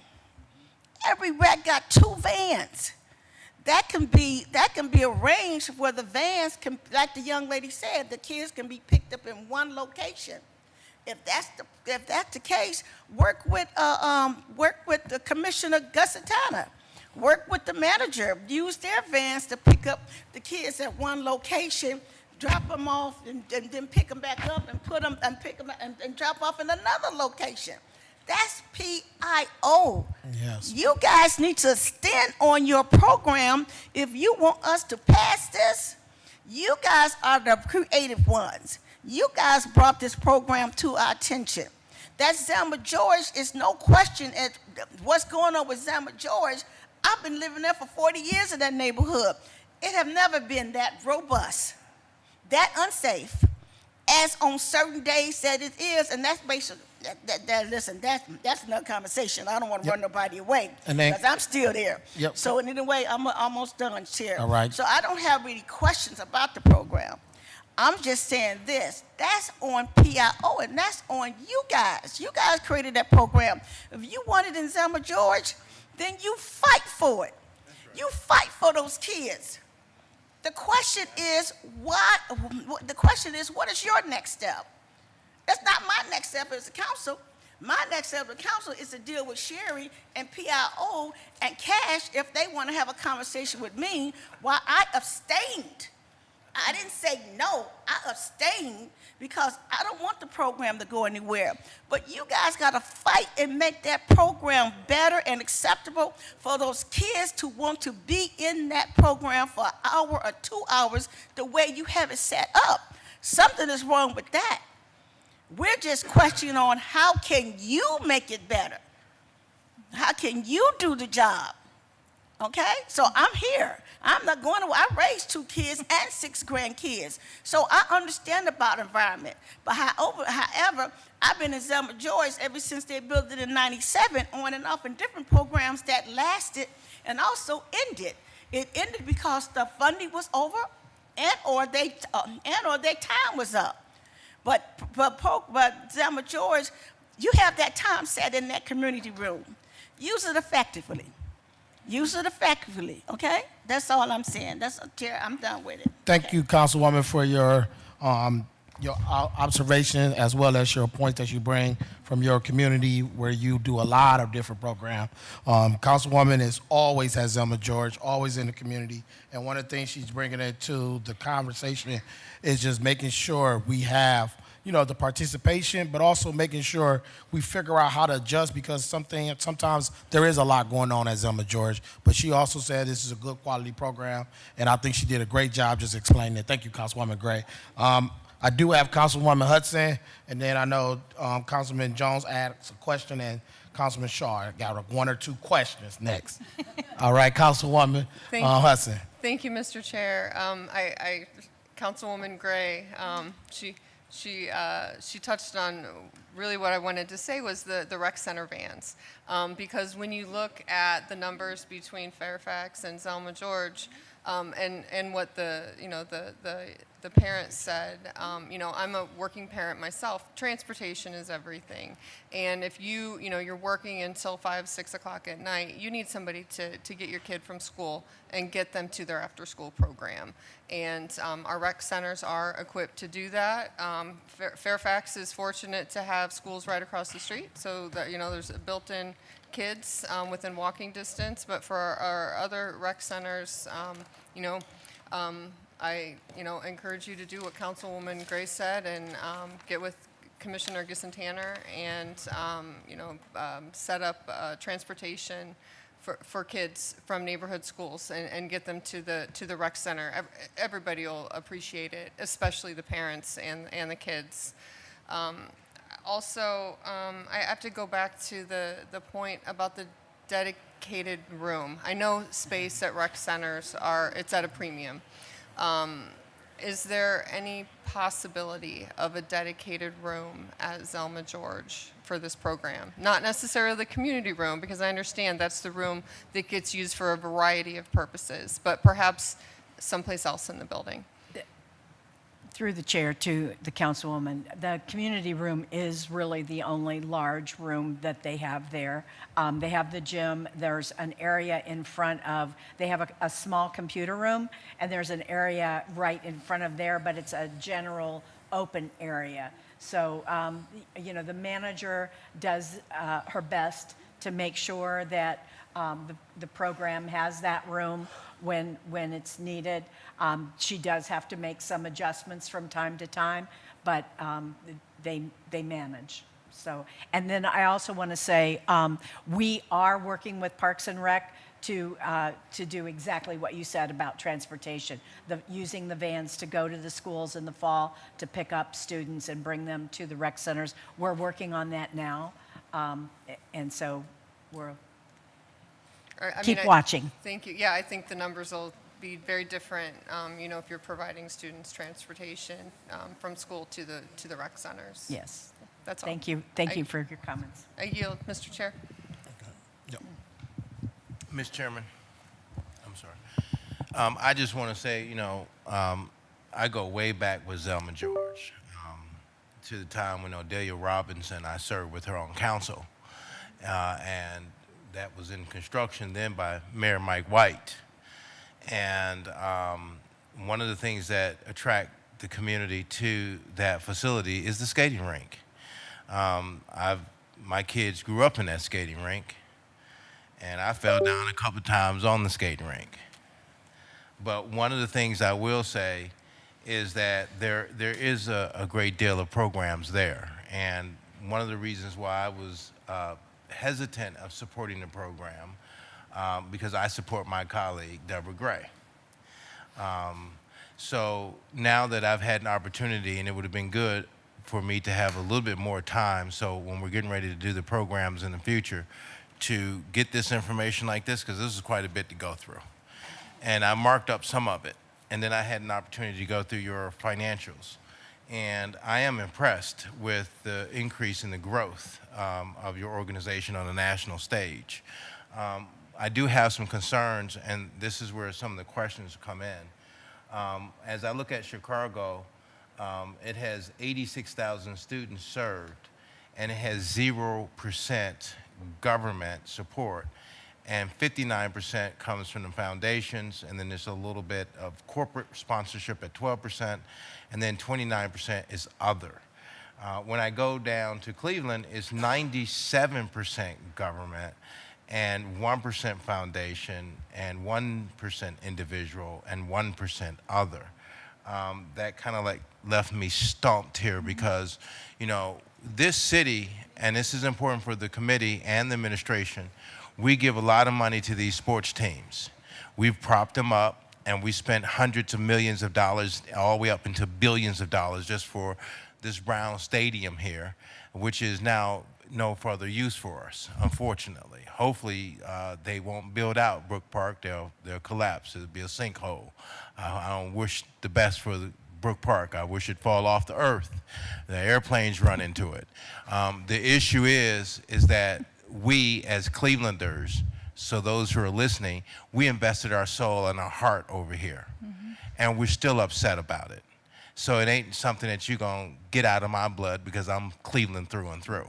So when the councilwoman talked about your program, it caused me to have a pause. So, but while I'm looking at it, I think that we should be getting more investment coming into the program locally, and want to know why our foundations are not helping, and we have a number of foundations here locally, and why our sports franchises are not on hook here to be supportive. Can you talk a little bit about that? Executive Director. Sure. Through the chair to the councilman. So I think I want to break that down because there's a couple points there. One, taking a look at the annual report, it's important to understand our national structure. So we have what's called shared chapters and independent chapters. And then, ironically, you picked Chicago out specifically. And so I want to address because they're even more different than the rest of them. Cleveland is a shared chapter, meaning that we pay for, to the national office, we pay for things like finance support, HR support, things like that. Independent chapters are completely independent and they only pay for the use of the name. Okay. And then specifically to Chicago, and the reason why Chicago's numbers look extremely wonky, if you will, is because Chicago does not do programming like we do. They're funded to train teachers. So it's really comparing an apple to a coconut, if you will, for Chicago. And those teachers use those teachings within their classroom. So Chicago is very, very different. Would Las Vegas be on the same? Las Vegas is an independent chapter. Right. So again, they can run their programming. So they're independent as well? Yes, they are independent as well. They only pay for the use of the name. It's kind of like, if you will, how every United Way is independent of the National United Way, but they pay for the usage of the name. Here's where I'm confused then with your financial report then. If you're saying that Chicago is only teaching teachers, but it looks like they've got it listed that they've served 86,605 students. Can you explain that? Yes, I can. Thank you. It's because they count the number of students in the classrooms of the teachers that they train. So if I'm Chicago and I train 20 teachers, then however many each of those individual teachers have in their classroom, they're counting as their students. So are we doing the same with the 1,723? No, at that time we were, those numbers are based off of when we had JFS funding. So we were operating 17 sites at that time. I see. Okay. So Mr. Chairman, I guess there's something into this that seems to be more than meets the eye. If you're saying to me that Chicago's 86,000 number may not be what it is, the question is, what is it doing? I mean, what kind of programming does Chicago have that's different from Cleveland? They train teachers. That's it? That's it. And then they count their students? They do not. That's kind of cheating. Yeah, I can't speak for them. So what are they offering their students? I mean, what are we talking about here? So it's kind of a train the trainers, if you will. They're training teachers how to do more in-depth enrichment program. I'm not from Chicago, and they're an independent chapter, so I can't, I don't know their everyday operations. So when I'm looking at your financials, it doesn't distinguish those that are independent versus those that are shared. How would I be able to determine that?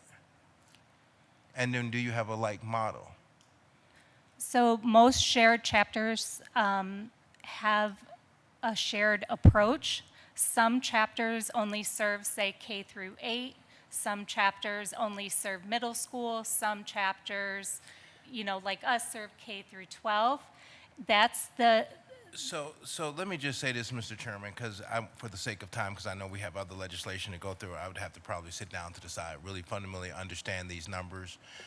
The whole point that I'm trying to make, Mr. Chairman, is how do we work with your organization, because 97% of your program here, the only other one that's close to that is New York with 97%. I think those are the two that's on this chart where we see that there's others, but the ones that are in the 90s marks, that there's 100% serviced by the government. How do we get diversity in funding for you becomes my question. Because in my neighborhood, we don't have a whole lot of fund. We don't have a lot of programs. We don't have the luxury of programs that just listening to it on the table. We probably won't even have half of the programming that's at Zelma George or at other facilities throughout the city of Cleveland. And as you have heard me state it here, is that part of our neighborhood is drowning now. And so we need to get as much programming and investment in our community as fast as we can, and that younger generation of folks need help more than ever before. And so how do we help you get the funding, and one, and then two, ending in conclusion, how do I have the opportunity to work with you? And we do have a dedicated room, and if we don't have it there, we can find 25, 30 more. We just need some help with our younger populations, and we need the support. And if you can be that person, I want to be able to work with you. We need to get your numbers up in terms of outside assistance and help is what I see from your financials. Thank you. And through the chair to the councilman, thank you very much. We always welcome being able to work together. Over the years, those percentages of where our funding has come from fluctuates. It all depends on the funding that's available. We've had Cleveland Foundation funding, we've had Starting Point funding, other foundations, locally.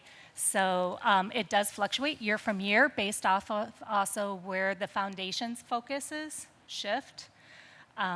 But we absolutely welcome the opportunity. We also go where we're assigned. So I want to make that very clear as well. We don't come in dictating, here's where we want to work. Right. We go where we're assigned, and we have been flexible along the way and have moved to different locations over the time. And I also just want to address our commitment to the Zelma George community. There was a time when that funding from MPIO went away, and we wrote a grant to JFS, and we came back and said we want to stay and work within the Zelma George community, and we brought that funding and didn't depend on the city for that funding. We came back and brought that money, and I think that's important to note, because it's not that we don't care about our community. We're out here writing grants too, saying we want to impact. This is our life, and we're passionate about it. Every single person here is what we're passionate about, and we're writing grants all the time. Mr. Chairman, I just, and I don't want to, because I know the chairman has to move on, so I don't have any further questions, but I do want to say, Mr. Chairman, I support the program. I have no unreadiness on it. What I will suggest is you get with me so that, and hopefully Ms. Sherry, we can work with you, and then I understand this whole proposition about she doesn't have a choice and she doesn't choose where she needs to go, and we've seen $14 billion invested on the west side of town. When I became a councilman here, I had a housing program, and they took it from me and told me you have to build somewhere else first before you can come over here. So at the end of the day, I want to work with you and you to help you get your resources up so you can look over in our community as an option and an opportunity. And so, Mr. Chairman, with no further ado, I really appreciate your leadership, and I yield the floor. Thank you. Thank you, Councilman. I know we did have Councilman Tamay Shaw. He said he had a couple different questions. Councilman Shaw, can you ask your question? I'll make it quick, Chair. Thank you. I wanted to pull up what we talked about earlier, the budget breakdown. Yes. If you could just very briefly, kind of break it down on why is there, so there's administrative and overhead portion of it, which is $34,000. And then there's also chapter leadership and oversight. That's 51,000. Can you tell me where each one is going and if there's any duplication there? Sure. So, through the chair to the councilman, so number one, if you're referring to that, number one is the 181 up above there. It's what? So when you see the detailed budget breakdown that says number one personnel, that number is the above number. Just, I want to clarify that part No, first. I understand that Okay. part. I'm saying the administrative overhead portion is 34,000, the Oh, one yes. that number. Yes. And then below that, the number one breakdown also has an administrative line item. I want to understand where those two streams going because they're identified as separate funds. Sure. So the personnel line item that you see at the 181, that's, and some change, are the site coordinators that you heard from Yes. earlier today. And that portion is 112 for both of them. So is that my understanding? They're being paid 57,000 So you're going to take that and divide it by both sites. by two sites. So By that's two sites, 57,000, yeah. right? 112 divided by 2 Correct. is 57. Correct. Okay. And So then- where's the rest of that personnel money going? And then are you speaking to the administrative?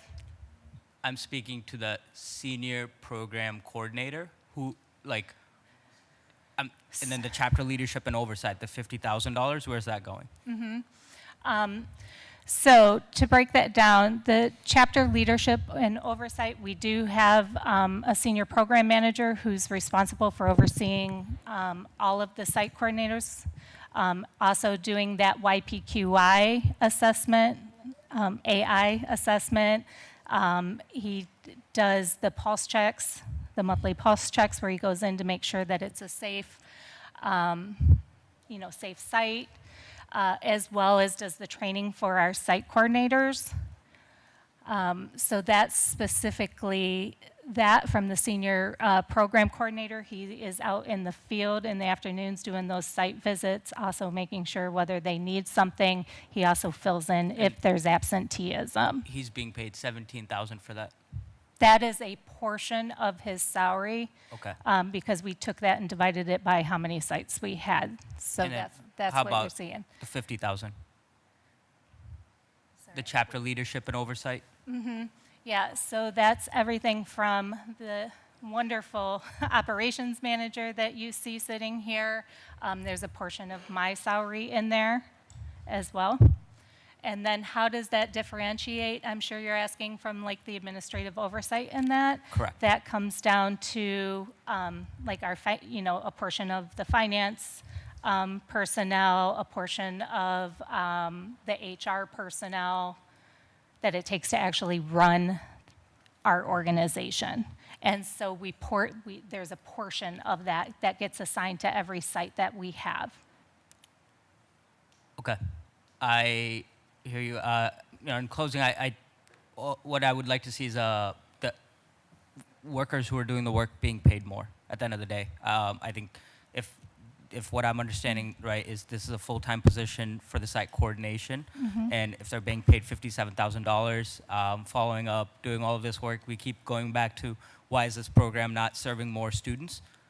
We have to pay folks more, and I see this breakdown, and I see a larger administrative burden than I think I would like to see. If you want to respond to it, please. So, yes, thank you. Through the chair to the councilman, I'm glad that you asked that question. Again, this just represents a portion of their time. They're 4 days, 3 hours a week, or 3 hours a day here, so it doesn't even represent the full salary. I can assure you that we're one of the most competitive paying when it comes to somebody in that position. So I don't know that. So they're actually not paid $57,000. They're just paid $57,000 from this.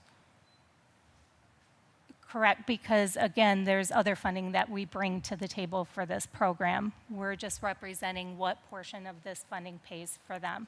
That's great to hear. How much are Okay. the site coordinators paid?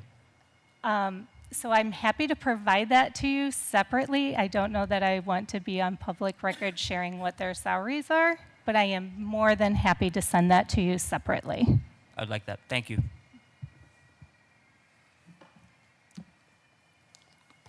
Well, thank you, PIO, as well as After School All Stars. Seeing there's no other questions, Councilwoman House Jones. I would like to make an amendment. This is in section 1, where it indicated on the basis of the contractors proposed dated November 18, 2025, for a term of 1 year to require to come back to council for an evaluation before the 2 one-year options are to be renewed. Attorneys, you heard the amendment that Councilwoman House Jones has put on the floor? Yes, Mr. Chair. And you got it, okay. We do have an amendment on the floor. Do we have a second? Second. We have a second with Councilwoman Gray. Madam Clerk, can you call the roll? Yes. Yes.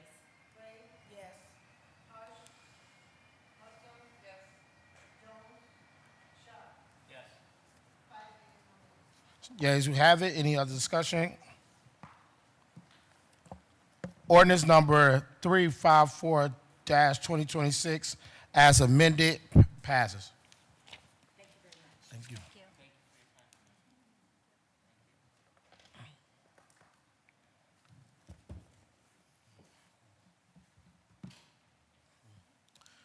All right, next up, we do have a hearing from the Office of Equal Opportunity, Director Tyson Mitchell, to talk about some community benefits agreements and different things that their office have. Director Tyson Mitchell. Where they at? That's OEO. It was OEO then.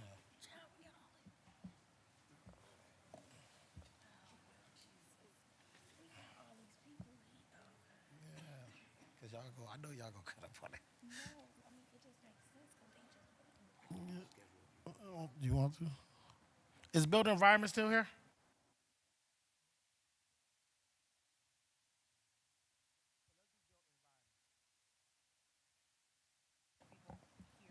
Yes.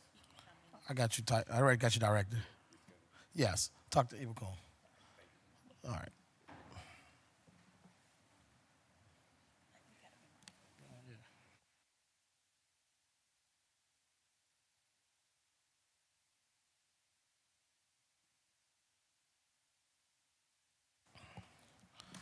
All right. Good afternoon. Could you please introduce yourself, and you have to hit the mic with a green. Yep. All right. All right. Yeah, good afternoon. My name is Renee Timberlake. I'm the director of the Built Environment Collaborative at Greater Cleveland Works. Here with me today presenting is Aria Johnson, the director of construction at Greater Cleveland Partnership, overseeing the Built Strong program, which she'll talk about, and Rebecca Fottle from the Department of Development here at the City of Cleveland, in case there are any questions about compliance from council members at the end of our presentation. All right. And we also have in the audience here, we have several small business owners who are in the Built Strong program. So I just wanted to ask all of them to give a quick raise your hand if you're a small business in the Built Strong program. Can you introduce them? Yeah, absolutely. Actually, I'll hand it over to Aria to do that. Sure. So I'll just go left to right. We got Andrew Nixon, CEO of Exugia. We have Amber Wass, CEO of Amber Wass Interior. We have Araminta Hunter of Cleveland Drones. You guys are challenging me. We got James back here with IMG. We got Tangela, name of business, E.T. Holland. E.N.T. Holland. We got Hallie Capers with Hallie Jones Engineer. Yes. Bridget with... And we have Angie with Frontline Developers and Camille Maxwell of So Creeley.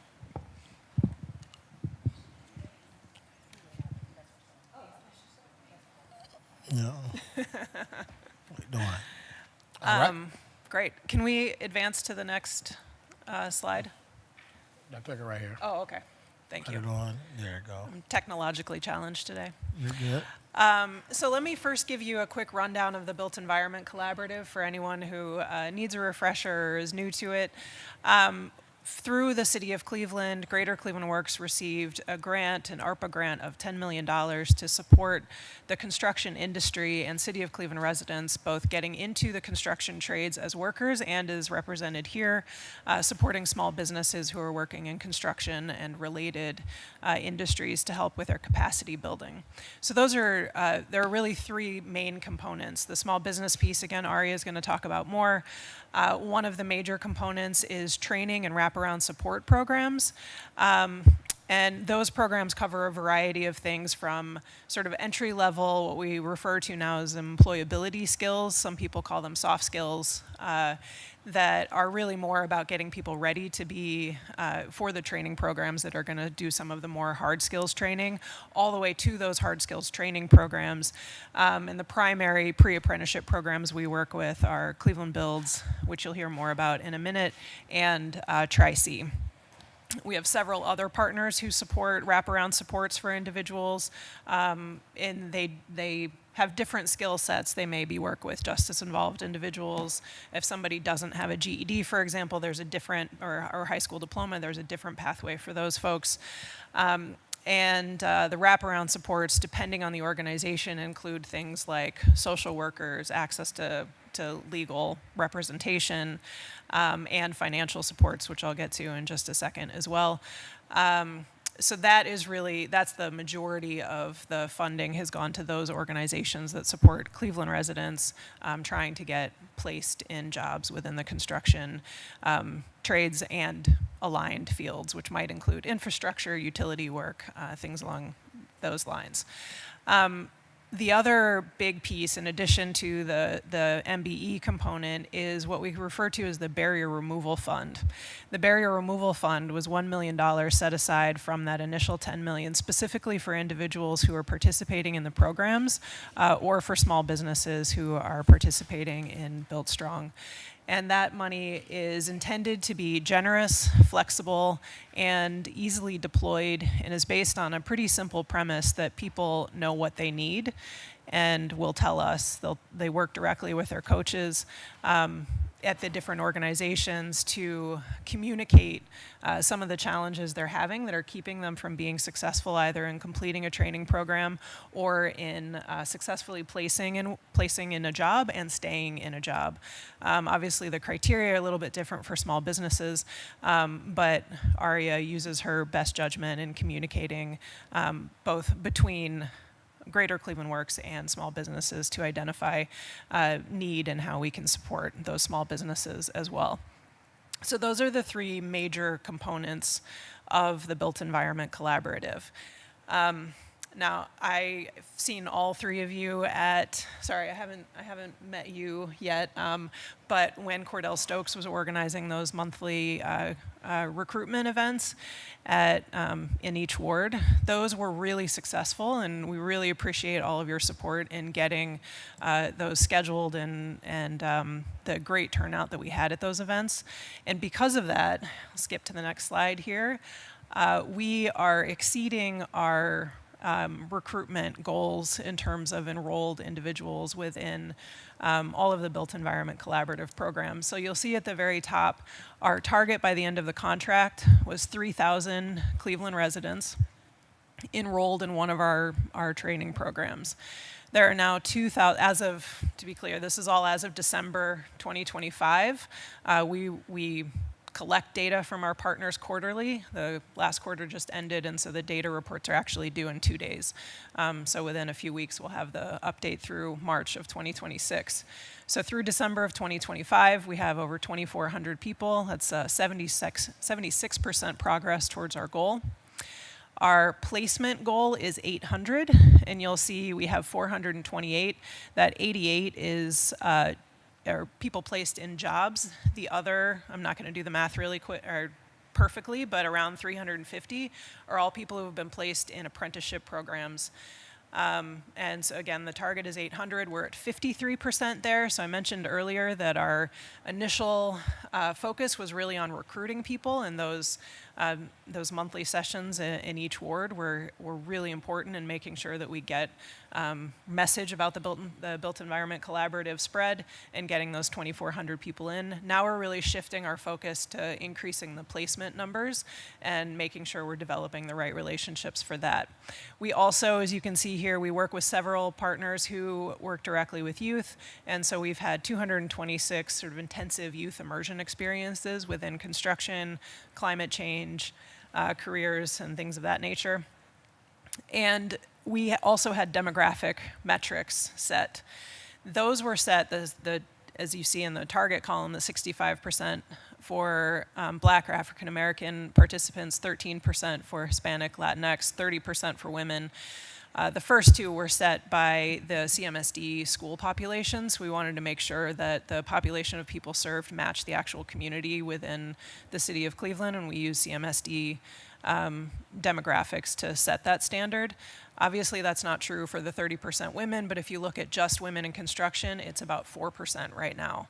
And so 50% seemed overly ambitious. 30% is also ambitious, but as you can see, we're meeting our metrics, and in the case of women, we're exceeding our metrics for our demographic targets.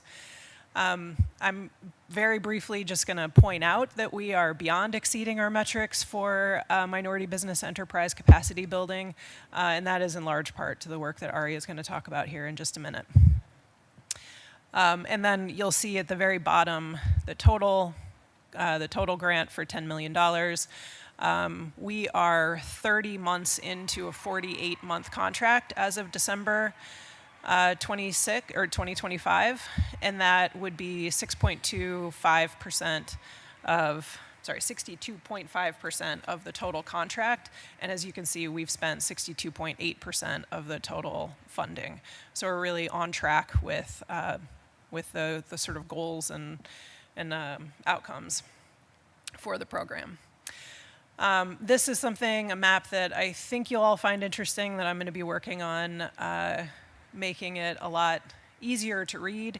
But here we have a point map based on the addresses of participants within the Built Environment Collaborative and where they fall within each of the wards. One thing I'd really like to do is to be able to give each of you a list of the participants, maybe not names, but we could do an individual map of the ward with this kind of point map, or maybe a heat map if you're more interested in that kind of thing. But I think this does a really good job of demonstrating that our partners and our recruitment efforts have really been spread through every corner of the city. The only corner of the city you can't see on the bottom left is the airport.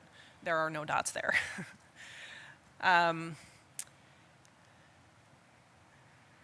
So I think that is all I'm going to say right now about the overall Built Environment Collaborative. I'm going to hand it over to Aria, and then I'll come back to me at the end for a little bit. Thank you, Renee, and thank you all for taking the time. So I'm just going to talk about the Built Strong program, which is our MBE capacity building efforts through the Built Environment Collaborative. And so as you can see here, we have 3 active cohorts. And so I'm going to kind of try and break this down. The program is a year long, but it is broken down into 2 phases. So also I like to mention this is kind of like a full circle moment. When I started at GCP about 2 years ago, I actually sat here about 60 days into my position and told you all what my plan for minority business owners would be. And today I'm able to share those results with you. And so we have 3 active cohorts. We have our first inaugural cohort, which is our pilot. They actually graduate on Juneteenth, but they are what we call our phase 2. So that's our boots on ground, and I'll explain what each of the phases are. And then we have our cohorts 2 and 3, which are happening simultaneously. One being for foundations, more businesses that needed the foundational components of the business. We're looking at proper bank accounts, being able to help with the organizational structure, proper email nomenclature, things like that. But then we also have a category for businesses that are growth. They were kind of beyond those foundational needs within the business. I do like to note that years in business did not equate their business business acumen. So even though I have people in the program that are generational businesses, maybe been in the business or had a business for 20 years, some of them still found themselves placed in that foundations part of it because they've just been operating as the business has been, going project to project as opposed to being able to look at those foundational components that were needed. So some of the things that we've done, actually let me explain really the phases. So phase 1 is our business coaching. And so we brought on a business coaching contractor to work with them for the first 6 months. Most of those things are virtual. They do their financial components in person, and we also have mixers and meetups, which we found really helps build the community and help them be more open when they're online. And then the second part is mostly in person. That is our boots on ground. And that is in partnership with a couple of other organizations, as well as construction management firms, Gilbane, White & Turner, and Higley being 3 of those that are involved. So if we just look here, enrolled and active, we started with 30 in the first cohort. We ended up phasing out of phase 1, 21 of those contractors. They started in April of last year. Again, they're in phase 2, our boots on ground.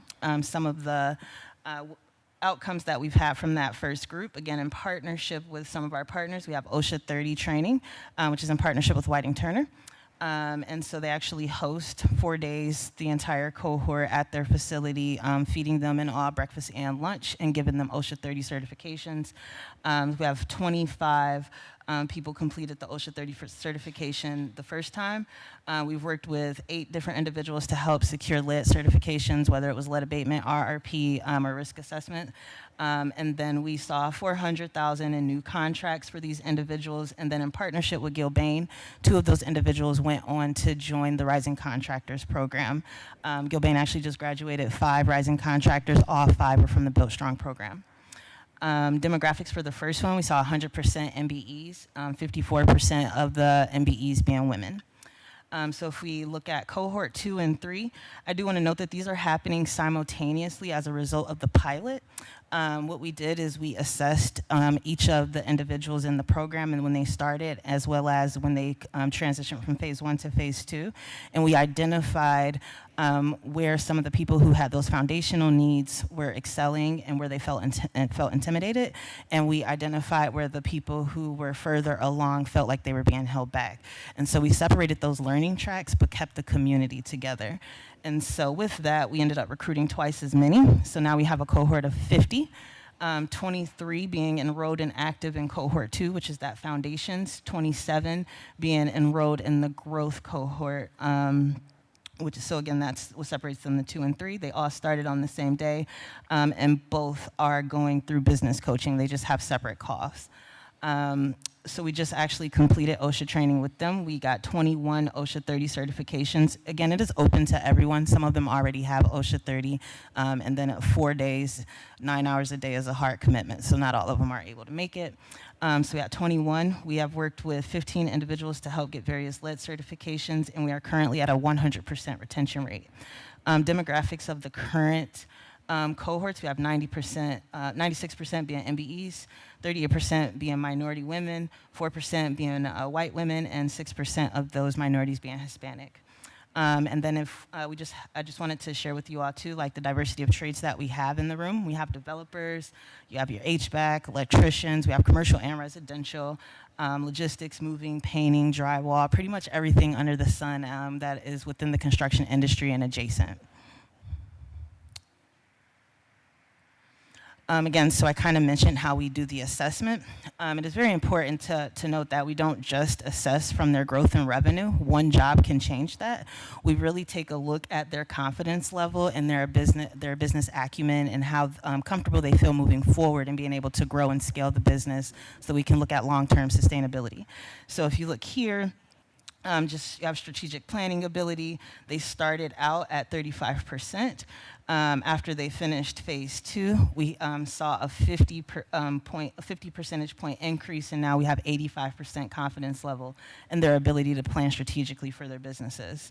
Financial literacy, we started at 50%. We saw a 40% increase at 90%.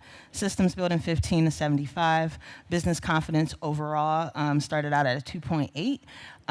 moving up to a 4.5, and then clarity on their long-term goals from going from 40% to 95%. So I just wanted to share with you all some of those, some of the metrics that we cover when we do the assessment in the beginning and then halfway through, and then we do assess them again at the end of the year. And then also on the right, there's just our most recent feature on Mission Impossible. We were featured for the work that we've been doing in the community. Thank you, Aria. We have also had the pleasure of getting some national attention for the Built Environment Collaborative. I'll talk about the slide you see right here in just a minute. That was the most recent.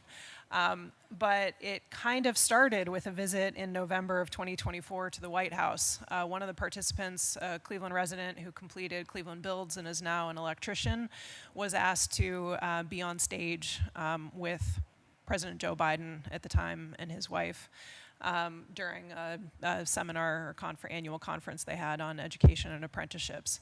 I had the pleasure of going with them. So Maurice Bogart Jr. is the electrician who went on that trip and was honored by President Biden. His sons were also invited up on stage, and his sister, who is the one who told him about Cleveland Builds, also traveled to DC with us, and it was a pretty amazing day. Part of that exposure also led to the American Institutes of Research finding out about the Built Environment Collaborative and choosing to do a case study on the Built Environment Collaborative that's now available nationally as well. And this all led to Aria and I, and as you can see up here, Terrell Knight from Director Mitchell's team at the Office of Equal Opportunity, and Keith Lashinger on the far left there, who's the executive director of Cleveland Builds, all traveling to DC just 2 weeks ago and presenting at the Just Economy Conference on the Built Environment Collaborative. It was a phenomenal presentation for a lot of reasons. The two that I'll point out is that our joy at working together was palpable for all four of us. And the kind of partnership we've been able to create as a result of this funding has not only changed the way that we interact, but it has changed the way that all of us fundamentally do business and how the construction industry is functioning within the city of Cleveland. The other thing that was really exciting about it is that there is nothing else like this in the entire country. I think we've gotten enough exposure and we've talked to enough people to know that nothing else like this is happening. The kinds of demographics we see in construction, where it's overwhelmingly white men, is something that is true across the entire country. We also know that, especially in the building trades, these are very well-paying, excellent benefit-providing career opportunities, and so making sure that there are pathways locally for Cleveland residents to be able to access those really important career opportunities, again, is something that is revolutionary, might be a stretch, but what we're doing here is really innovative. And we got a lot of attention afterwards from people all over the country asking us to come visit and to share with us how we're doing this and how it can be applied in their communities as well. So that wasn't the last slide. Double click? Okay, here we go. All right. So I wanted to share a little bit more information about the Barrier Removal Fund. And then also to highlight this one success story you see here on the screen. So as I mentioned, the Barrier Removal Fund was intended to, it's based on what the individual needs. If they tell us they need something, we believe that they need it. The most verification that we request from them is that they fill out the city's low-income verification form. That's one of the criteria for this fund, and that they demonstrate residency within the city of Cleveland. We have had requests for a lot of things. We've had over 400 requests received and fulfilled. A lot of those requests have been around gear and equipment.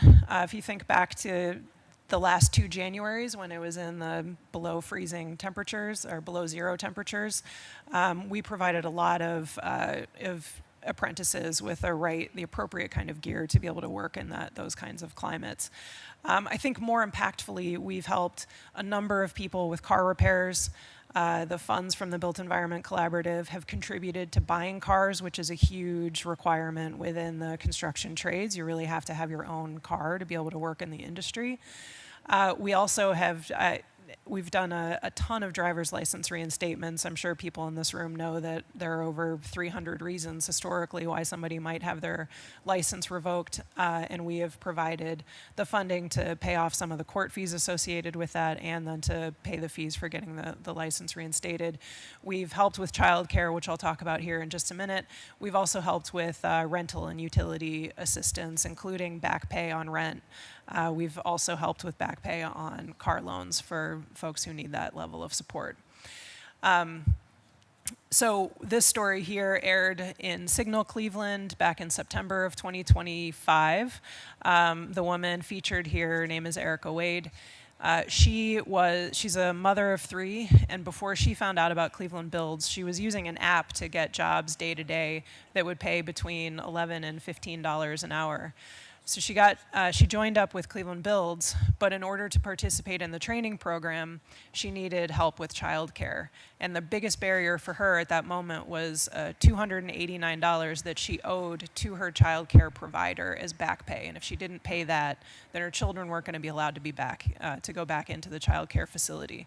So we paid that $289 back pay, and then we also covered the cost of her childcare for the time that she was in training and for the beginning of the time that she was in the operating engineer's apprenticeship program. We also helped her with some gear, and all of this is in the article, which I say because I think it's important to acknowledge that she was comfortable with her story being shared. She is now went from making, depending on the day, $11 to $15 an hour to this summer being a second-year apprentice making $35 an hour. And for anyone who isn't aware of this, it was new to me when I started this job. When you hear in a union that they make $35 an hour, that does not include benefits. So it's $35 plus benefits on top of that. So she, as you can see here, her income tripled as a result of just receiving that level of support. So that's we have hundreds of stories like that. Councilwoman House Jones, you were just at the HHW award ceremony a few weeks ago where there were also several stories of women who successfully completed HHW Ohio, Hard-Headed Women Ohio, and have gone on to be successful in many different industries within the built environment. So that's our presentation. We're happy to take any questions. And I do just want to say, too, that this has been probably has been the most rewarding work that I've ever been engaged in. And as Aria's heard me say, I get particularly excited about the small business development piece as I think about the economic ripple effects of the people in this room being able to grow their businesses within the city of Cleveland. Well, thank you for coming to the table. Ordinance, I remember it was Ordinance 672, 2023, where we as a council allocated $10 million to this program.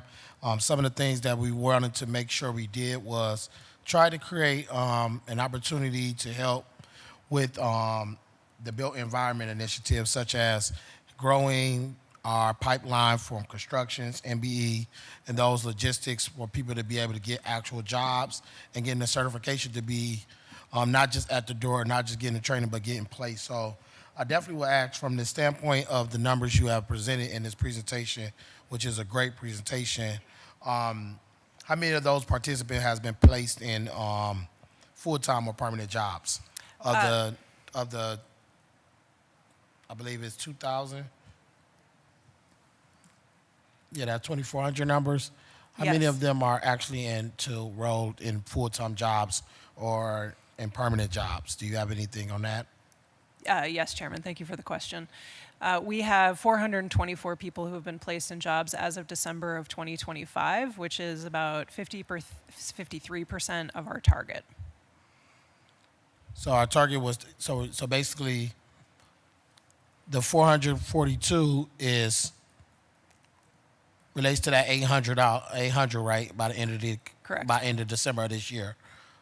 And then, so when you say 2,432 are enrolled, that means they're just received some training?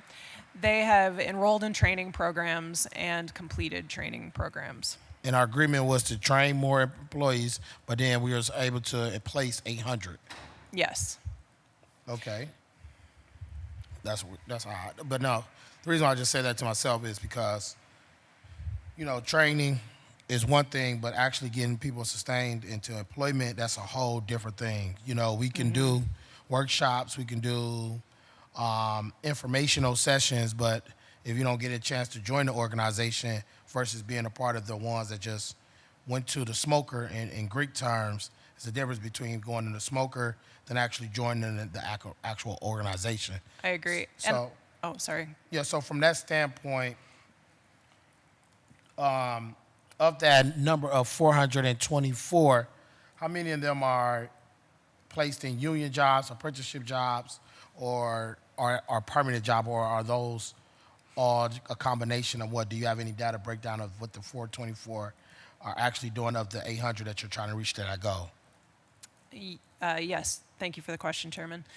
In the parentheses there, the 88, those are people placed in full-time permanent jobs, and then the remainder, around 350, are placed in apprenticeship programs, union apprenticeship programs. I also you make a very good point about the difference between the target of 3,000 and the placement rate of 800. I was not here when this was originally written, but my understanding is that if you look at workforce, sort of typical numbers within workforce, that placement to trained ratio is actually higher than what is expected within workforce development programs. So the idea was to be better than realistic, was to be aspirational in terms of how many people we can actually get placed. And actually, I know Director Mitchell is presenting here in a minute in case no other questions come up where this will be important to share. We all know there's a historic level of development happening within the city of Cleveland that's coming online or has already in the near future.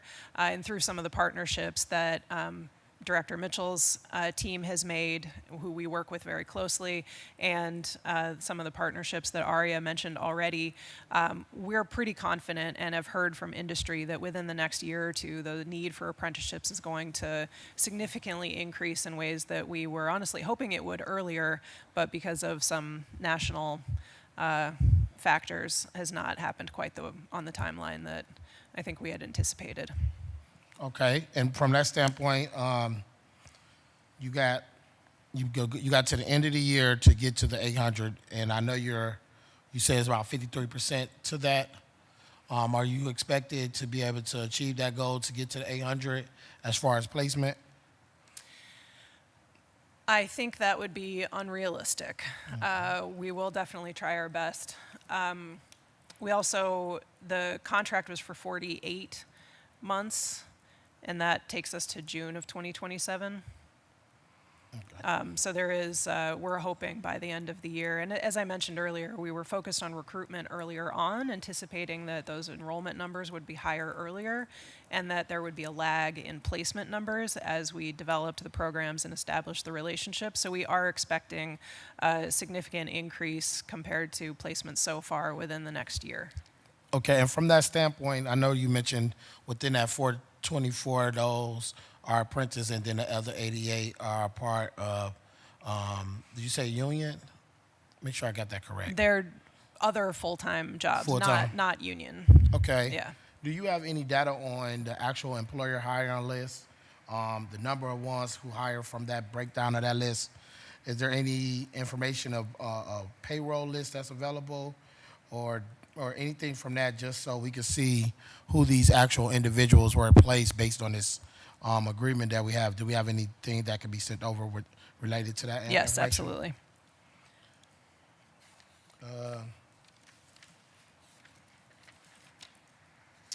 And then obviously within that breakdown, are you able to have some different placement outcomes from the race, gender, and even neighborhood level. I know you have that in your presentation. If you could send that over a little bit more so we can understand where these individuals are coming from and how they are been in place with our projects. And based on this built environment, one of our goals was to try to be able to scale up our own pool in the city of Cleveland. From this built environment collaborative, I believe, how many of these participants have been placed on city-funded or subsidized projects in the city of Cleveland? Do you have any data on that? I don't, but I would love to. Okay. So I appreciate the question, and we'll figure out how we can get that information. All right, if you can get that and possibly working with OEO, that would be great. And then with that actual placement of these employees, is there any records to show that these employers are certified or to do business, obviously, with the city or with the state, so we can be able to increase that pool from contracts or development or opportunities? That would definitely be important. And then do you also have any data that you can show from, obviously, our CBA work? That's some things that is very important, and working with OEO, making sure these individuals are able to be a part of those different collaborations. I know me personally, as a council person in Ward 5, I work heavily with CBA work to make sure residents are able to participate in projects that are getting city funding.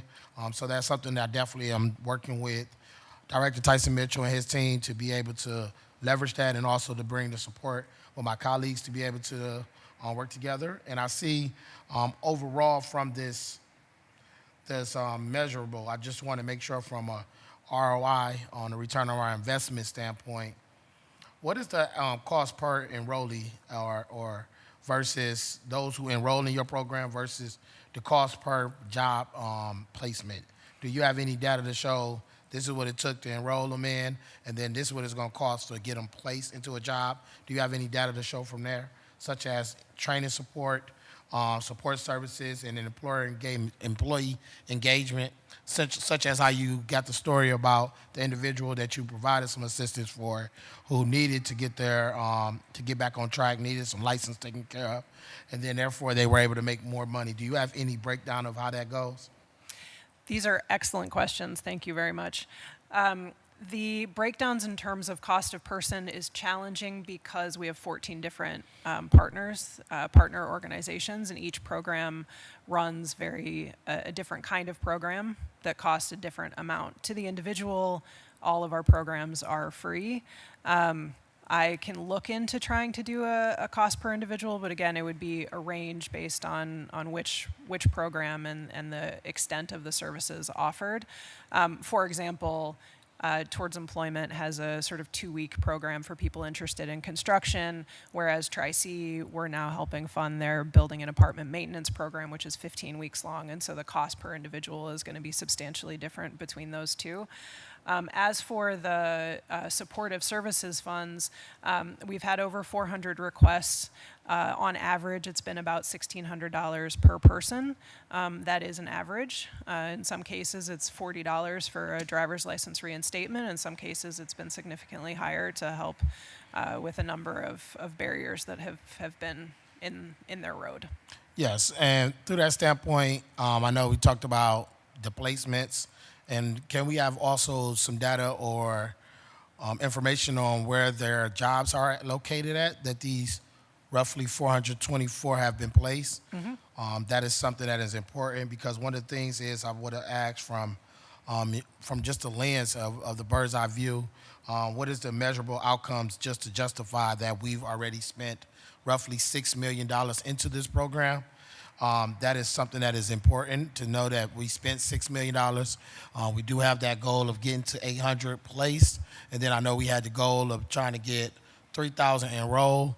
I was always one, I think when we talked about this in 2023, it was big on me, was not just enrolled in the program, to actually get them into a position to be able to get a job. One of the things is a lot of folks, like I mentioned earlier, they go to these things or they go to meetings, they get involved, but they don't oftentimes go nowhere. Or they may fall off after they went to a couple different meetings. And I think we have to make sure we're we're scaling up as best as we can to get people into careers, because that's something that can really change the trajectory of individuals' homes, their family, as well as breaking poverty. And, you know, rather I'm working a job, if I'm getting into a career, that's a different standpoint. And I know you have youth opportunity is limited in here as one of your 14 partners, and I believe they're seeing close to $1.4 million into support 144 students in employment placement and career planning. What does that program actually entails or line out for the youth? Thank you for the question. A couple of points on YOU. One is that their program involves depending on which summer internship it is, 6 to 8 weeks. A youth are actually working on building sites. So, for example, this weekend and next weekend, there's an unveiling of 2 houses that youth built through YOU with Habitat for Humanity. They also do some climate programs with youth. I visited one last year where they were doing rooftop gardens at Cleveland State University. They're a good example of also, we've met with every single one of our partners to sort of renegotiate budgets based on where they're spending and performing. And for some organizations, they have been underspending, and that money came back to the organization to add additional support to the barrier removal fund and to some of the overperforming organizations. Okay, well, those are just a few questions I have. I will open it up to the committee for any questions. Councilwoman House-Jones. Yeah, thank you. Through the chair to the team, good afternoon. So I have a question regarding, I know you indicated that you are not here from the initial targets when it comes to placement from workforce training programs. And I guess I want to know, like, where did the number come from? Because this is like a 26% placement rate. Where is that coming from? Like, I would want to know where is that standard coming from, because I thought it would be higher than that.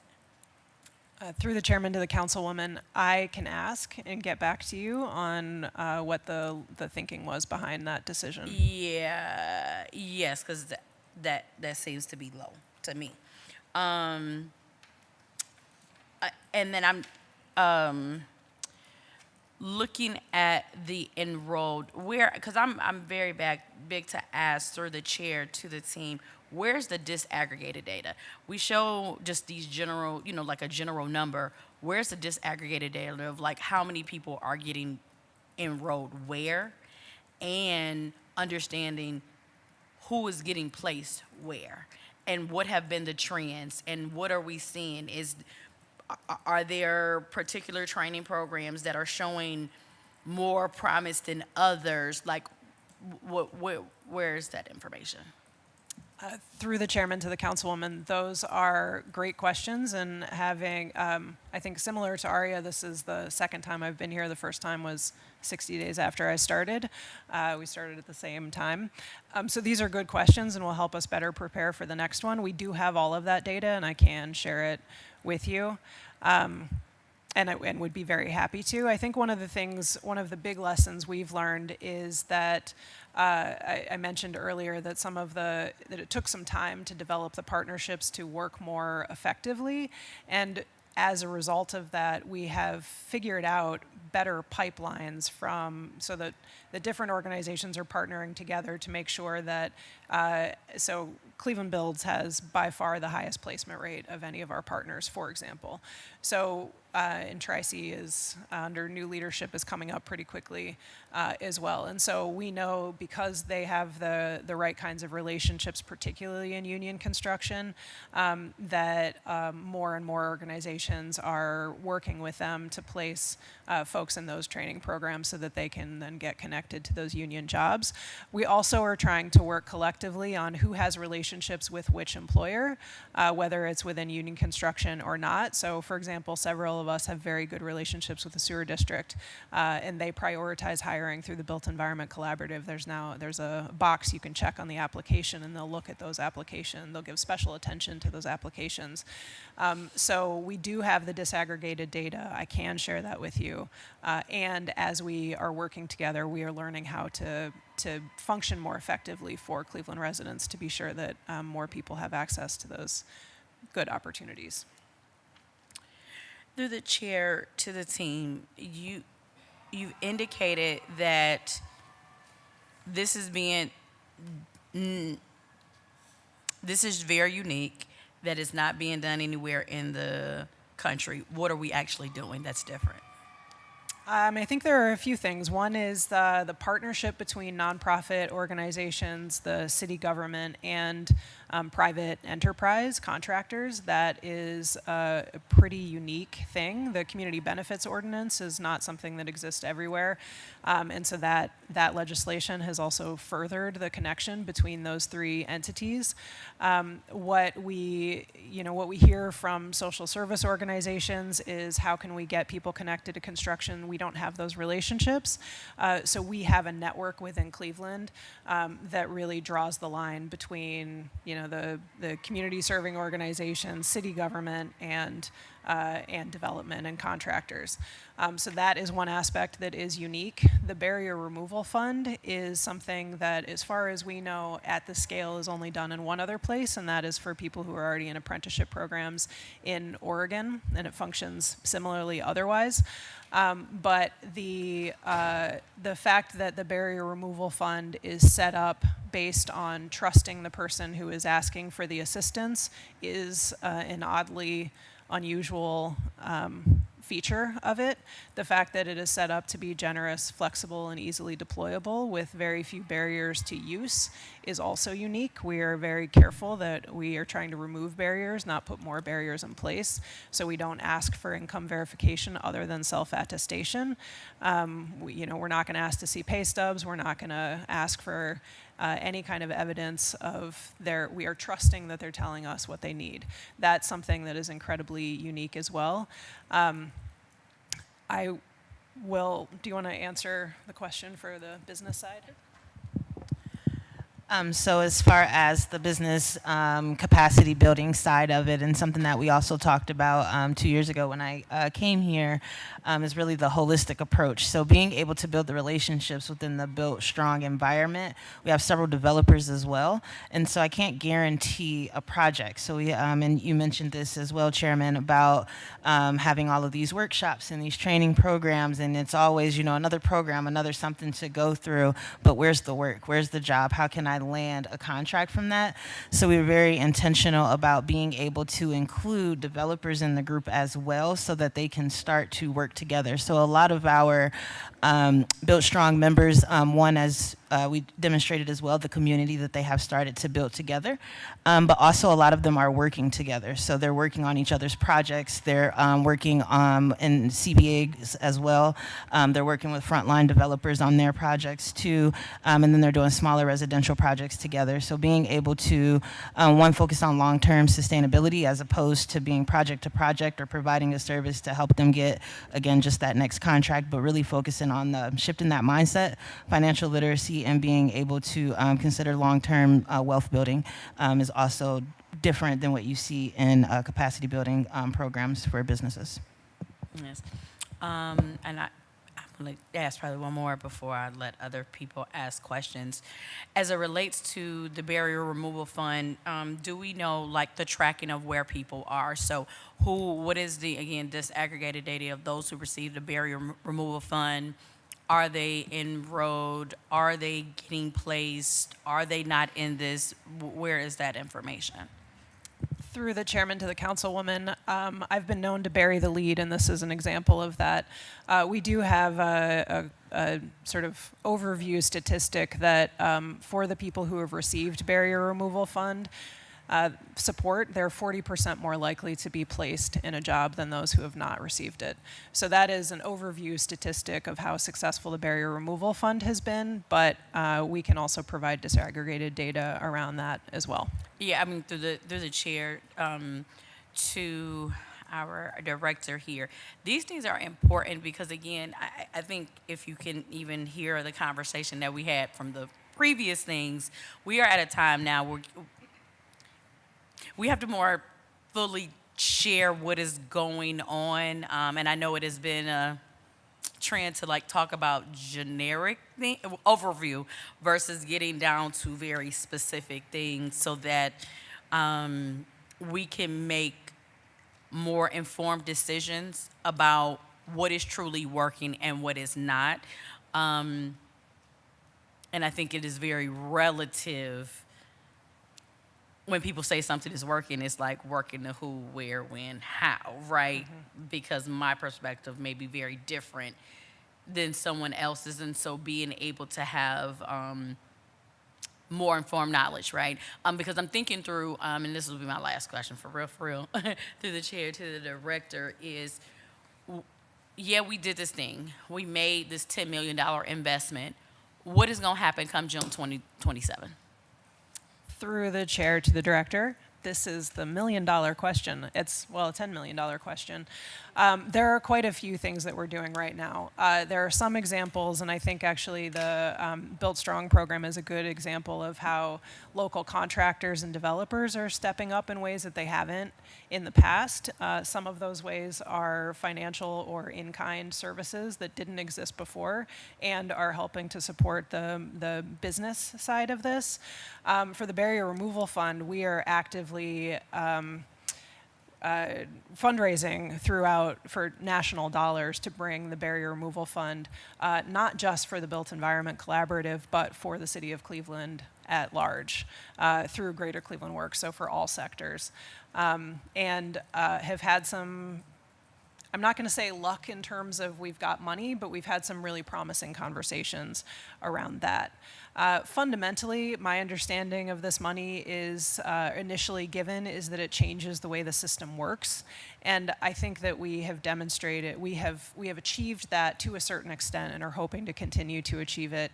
Part of what we're doing is testing some options, for example, or some ways to sort of build supports into the way business is done. So I've actually talked to Director Mitchell's staff about this as well, is having a child care program where we will cover at decreasing amounts every 6 months the cost of child care for an individual, and the company will pay a retention-based fee when that person is retained, and that money will go back into the fund that's covering child care. So this money has also allowed us to be creative and to think of, knowing what people are needing support with, to think of different ways to be able to leverage sustained funding, both through private sector, national funds, and hopefully through the public sector as well. Okay, thank you. Great questions, Councilwoman House Jones. I do also have Councilmember Tammy Shaw. Thank you, Chair. Good afternoon. Thank you for your time being here. I am, as you indicated, one of the new council members, so forgive me for some of the more basic questions if I ask. I'm learning and trying to catch up here. I wanted to just understand if you could just provide, and I'm happy to see if we already got this amount breakdown of that $6 million. Kind of, can you just give me some of the broad buckets where that money went, just so I'm more understanding of how this works? Sure. So I have individual organization amounts in front of me, which I can share but will not read out loud. Okay. So the majority of that funding, again, about 80% went to organizations that support training and wraparound supports. About 10% went to minority business enterprises, capacity building programs like Build Strong. The majority went to Build Strong. And about 10% has gone to the Barrier Removal Fund. Okay, so about 10% of that $6 million has been in the Barrier Removal Correct. Fund? Okay, that's helpful to know. Earlier you mentioned, through the chair to the director, the child care retention policy. That's really cool to hear. How many of the private businesses have agreed to that, or have they joined that program? Through the chair to the councilman, it is currently an idea. I We see. are actively raising money for it, and we'll be meeting with contractors in the very near future because we're going to pilot it in the Built Environment Collaborative with contractors. Ultimately, the idea is that it will be something that is available outside of just the Built Environment Collaborative. And I'll add, part of the reason the idea came out of conversations with Director Mitchell's team around the airport development project, because written into that RFP is specific language around providing supports like childcare. Okay. Got it.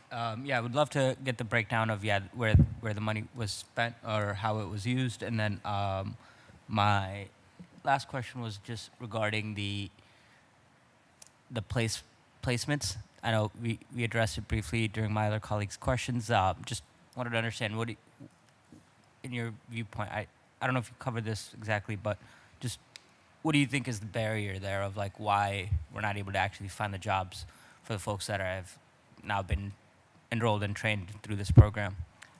Through the chair to the councilman, my take is that, the Built Environment Collaborative was created because of Biden-era federal funds that were coming down to communities, and Inflation Reduction Act, the Infrastructure Bill, the CHIPS Act. It was a very direct result of knowledge of those funds coming down, and the change in administration has changed the way that money has been distributed, and has obviously changed the economic outlook. And so I think we're just facing a very different economic picture than we were before, when this money was first given. So that's something that we are navigating, I think, as best we can. And again, the huge amount of development that is occurring locally is, to me, gives me a lot of hope that a lot of these 2,400 people who want to be placed in construction can be. And actually, that reminds me, Chairman, you asked a question earlier, or we were talking about this placement versus enrolled number. I do want to be clear that placement number is only Built Environment Collaborative placements. So it doesn't mean that the other 2,000 people were not placed. It means they were not placed in the Built Environment in careers related to the built environment. And so we do have, that's part of our disaggregated. We do collect all of the data that you're asking for, so it's just a matter of putting it in a way that we can share with you. But we also collect a data point on placed outside of the built environment. Thank you. Collaborative. And my final question is just, you mentioned a construction boom or development boom. Where? Or other than the Brown Stadium, I'm genuinely asking. I'm not familiar with where that is happening. Through the chairman to the councilman, I don't want to steal Director Mitchell's thunder. Oh, he's not, okay. The stadium is obviously one big project, but there are $9 billion worth of projects happening in greater Cleveland specifically, and you'll notice on the slide that has the WKYC feature for Build Strong, that in the Cleveland-Lorraine MSA, there are $30 billion of projects. To give you a few examples, the Riverfront project, the Lakefront project, and the Riverfront project is an over $2 billion project, including the Performance Center, where we have had at least 5 Cleveland Builds graduates working on at any one given moment, which is very exciting. 3 of them are women, which is also very exciting. So those are a couple of examples. The airport is another $2 billion project. So those are some examples of this influx of development. I think if I'm understanding, other than the stadium, which I low-key consider to be a public investment because of how much money the Haslams have fleeced from the state, but it sounds like all the other projects are also public.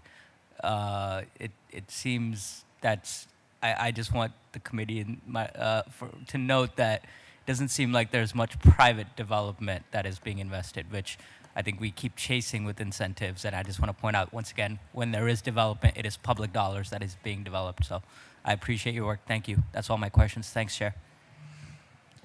Thank you, Councilman. We do have next is Councilwoman Gray. Here. Thank you, team. I just have a couple of questions. Something I just want to piggyback off Councilwoman House Jones. She probably already asked it in a different way. I just want to clarify it.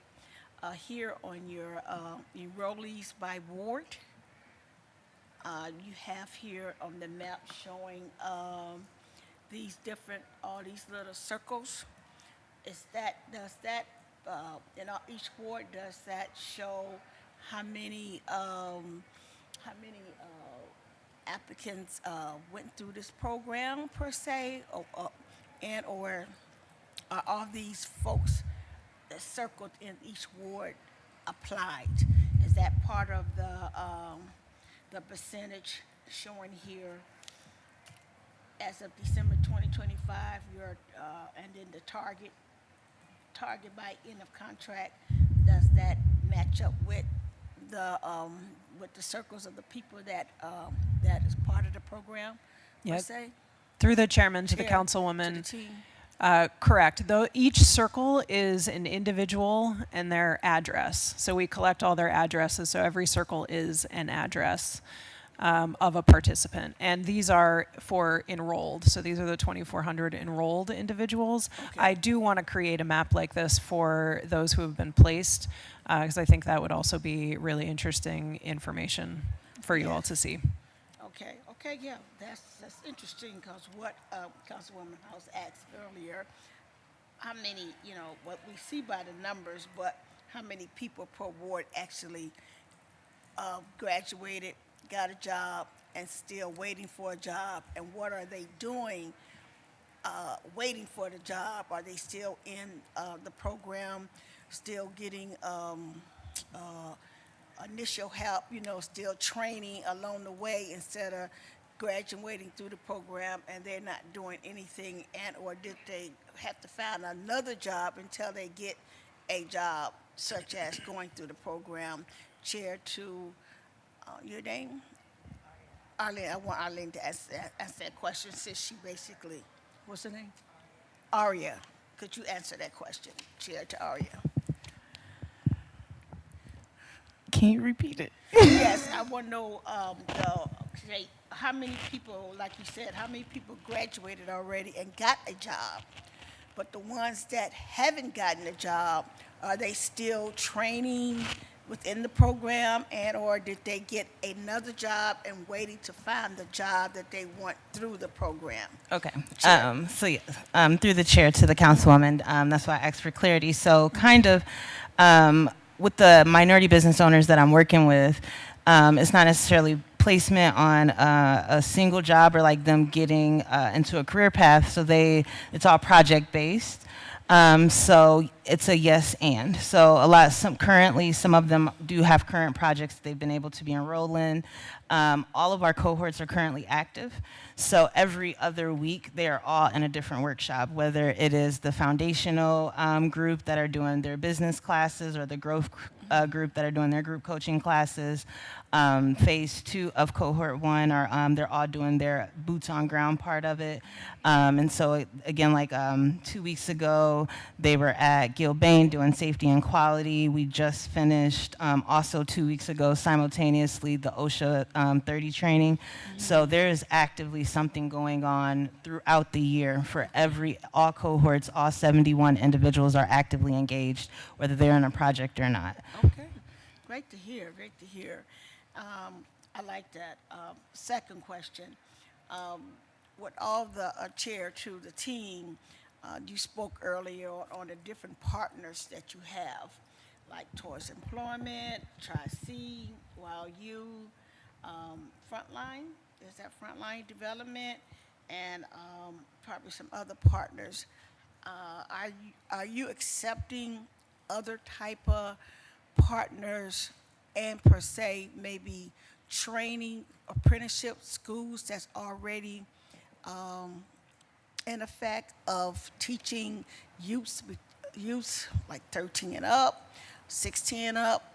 Do you have some way those training apprenticeship schools can partner up with the program that you have established already? Chair to the director. Through the chair to the councilwoman, the funds have been fully allocated, but what we've done is to build what I call an aligned partnerships.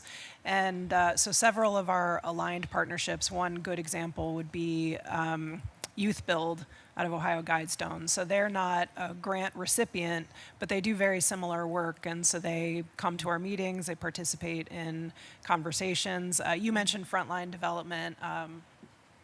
She's still here? Oh, she left, unfortunately. I know. So, you know, Ms. Bennett has been Ms. a really Bennett, great, I know her very well. Yes, yeah, I great know what she partner to does, work too. with. Oh my goodness, great work. Yes. Partner of And Councilwoman House. so they're not they're part of the Built Strong program, not necessarily part of, not a funded partner of the Built Environment Collaborative. But I do want to give just 2 examples of Built Strong partner or Built Strong organizations that are now aligned partners. So one is run by Daz Patterson, I Am Action.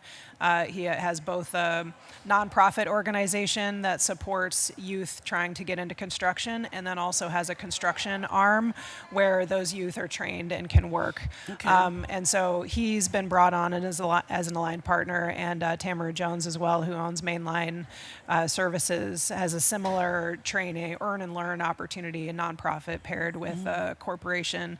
And so those are 2 examples of programs that have come through Built Strong and are now sort of more officially part of the Built Environment Collaborative because they offer that training, that earn and learn piece. Okay.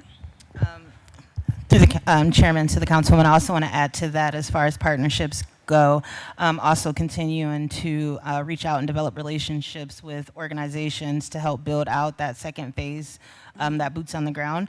And so we have been able to add to that. We started off with Whiting Turner and Gil Bain. We've been able to expand to include U.S. Bank. DS Architecture, Higley just joined the fold as well. So we're actively having conversations with several other organizations and partners to continue to enhance their opportunities to have, one, increase their social capital and, you know, rub elbows and get in those rooms and be at those tables, but also to increase their exposure and their opportunities to, you know, have those relationships and those workshops as well. Okay. One more quick follow-up. You also mentioned different apprenticeship programs. So we've also worked with IEC, which is a non-union electrical apprenticeship program that operates locally. Their training is in Brook Park. So we're working with them, and some of our partners have been connected to them so they can place folks who may not want to work in union construction. And I also just recently met with ABC Construction, who has a similar non-union apprenticeship opportunities, and some of our partners are connected with that organization as well. And then both I Am Action and Mainline Services have registered apprenticeship programs through the state of Ohio. Okay. And the reason why, just my last question or statement, the reason why I asked that is because in the ward that I'm in is chair to the team is there's 2 apprenticeship programs already been established in Ward 3, which is on Kinsma. You're probably aware of one of it, Envision Cleveland. You're aware of Envision Cleveland? Envision Cleveland, they're on 137 and 1370 Kinsma. They've been established almost like 7 years already. We gave them offered funding to finish their construction building, which is absolutely beautiful. And they, prior to that, they had already set up an apprenticeship program for the youth between 16 and up. And out of that program already, at least 4 or 5 youths have gotten jobs, getting paid between $18 and $25. But they also come back into the ward to help do rehabbing work for senior citizens. So due to that, they were given offer funding to finish the operations of the building, and it's absolutely beautiful. They are going to be opening up. His name is Mr. Fink. He is director of Cleveland Vision.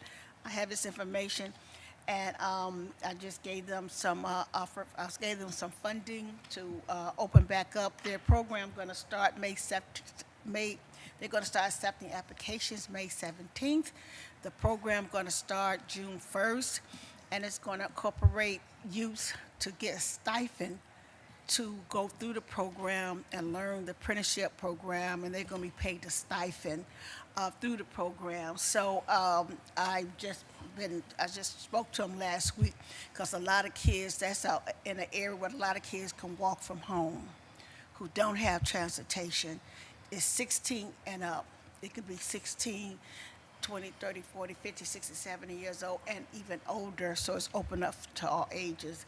That's Mr. Fink. So he have taken over the operations. Another director had it, opening up. He partnership with Concerned Citizen, which is Anita Gardner, that own the Concerned Citizen program right across the street. She's on the board. That's how I came into the arena of that program. Since I came council, allowed them the funding so they can pay the kids to have stipend to work through the program, which is an immaculate program. It really is. The second program, I'm going to give you this information too, is called Build and Construction. It's building construction, but it's career in construction, and that's on 140th in Kinsman. Now, these kids going to be 13 and up.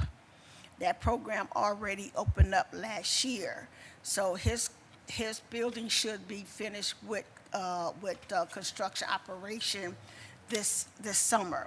But he opened it up last year, and he have his classes through the Shaker Library until his building actually open up.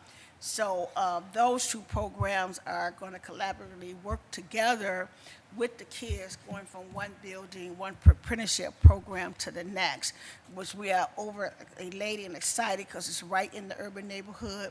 Kids can walk there, if not able to take the bus, but I also allotted funding to them too, so they can pay the kids stipend for to come to school, bus pass. Anything that they need is going to be available so the kids can learn apprenticeship, skills per se. So that's why I asked where you're looking, whether any of the programs can connect to what you're doing there, so they can know they have another place to go and to learn more after they graduate from these two apprenticeship programs. They can continue to come somewhere else and get into another program. You can have this. So I have everything Thank you ready. very So much. yeah, so we gotta, I'm saying that we gotta connect and grow and build these kids where all kids of all ages will have some place to go all the time instead of that break. You get a little break in there, they may change their mind, get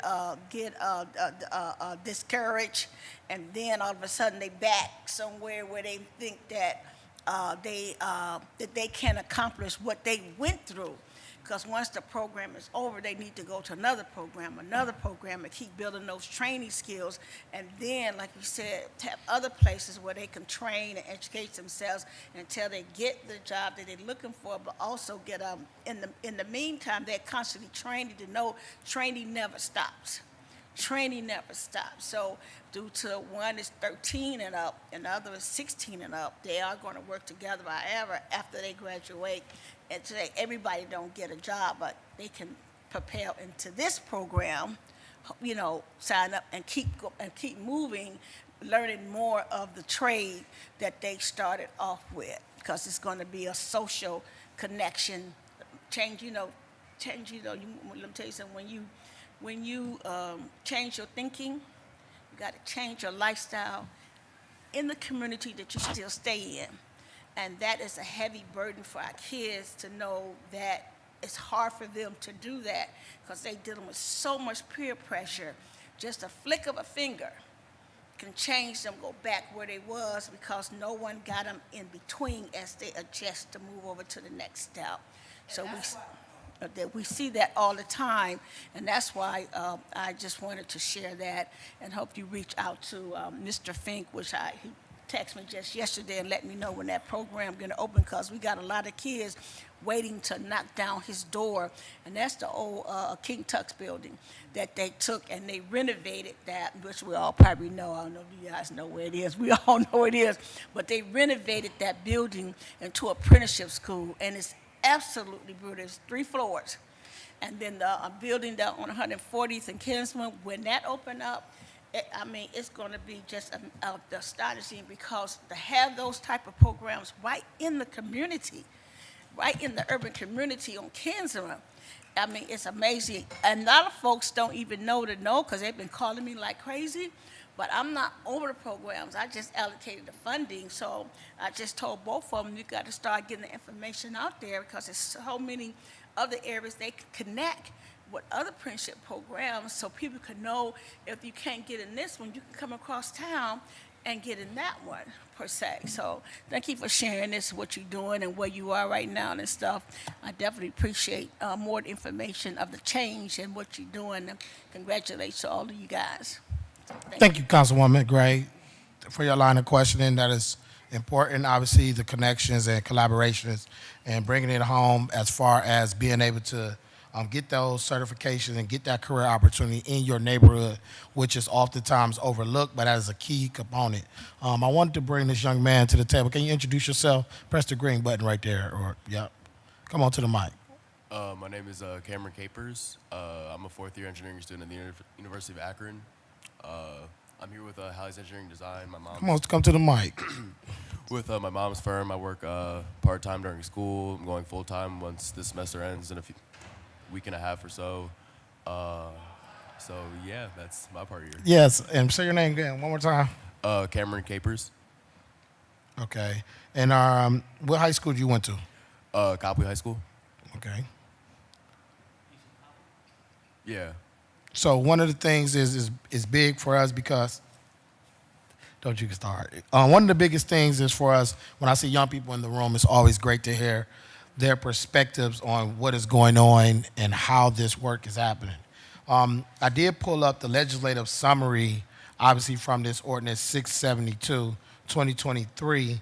And within that legislative summary, from the overall beginning of this legislation, it was authorizing the Director of Finance to enter into one or more contracts with various entities and individuals to implement a citywide program for designed to grow local workforce pipelines in key industries, specifically with respect to training historically underrepresented and marginalized workers. And it has some different ways to support accepting grants as well as Ohio Mean Jobs from 2023 relating to agreements with Cuyahoga County as well as the city of Cleveland. Within this plan, which is confused, which has threw me off a little bit during the presentation, and it shows the built environment where it goes. You go back to the slide where it has, yes, right here where it says the expended budget of $6.2 million to $10 million. See, this slide is having me think as if all of this funding is just going towards built environment, which is not the case because we have 14 partners, right? And within these 14 partners, it breaks down how this $10 million is actually spent.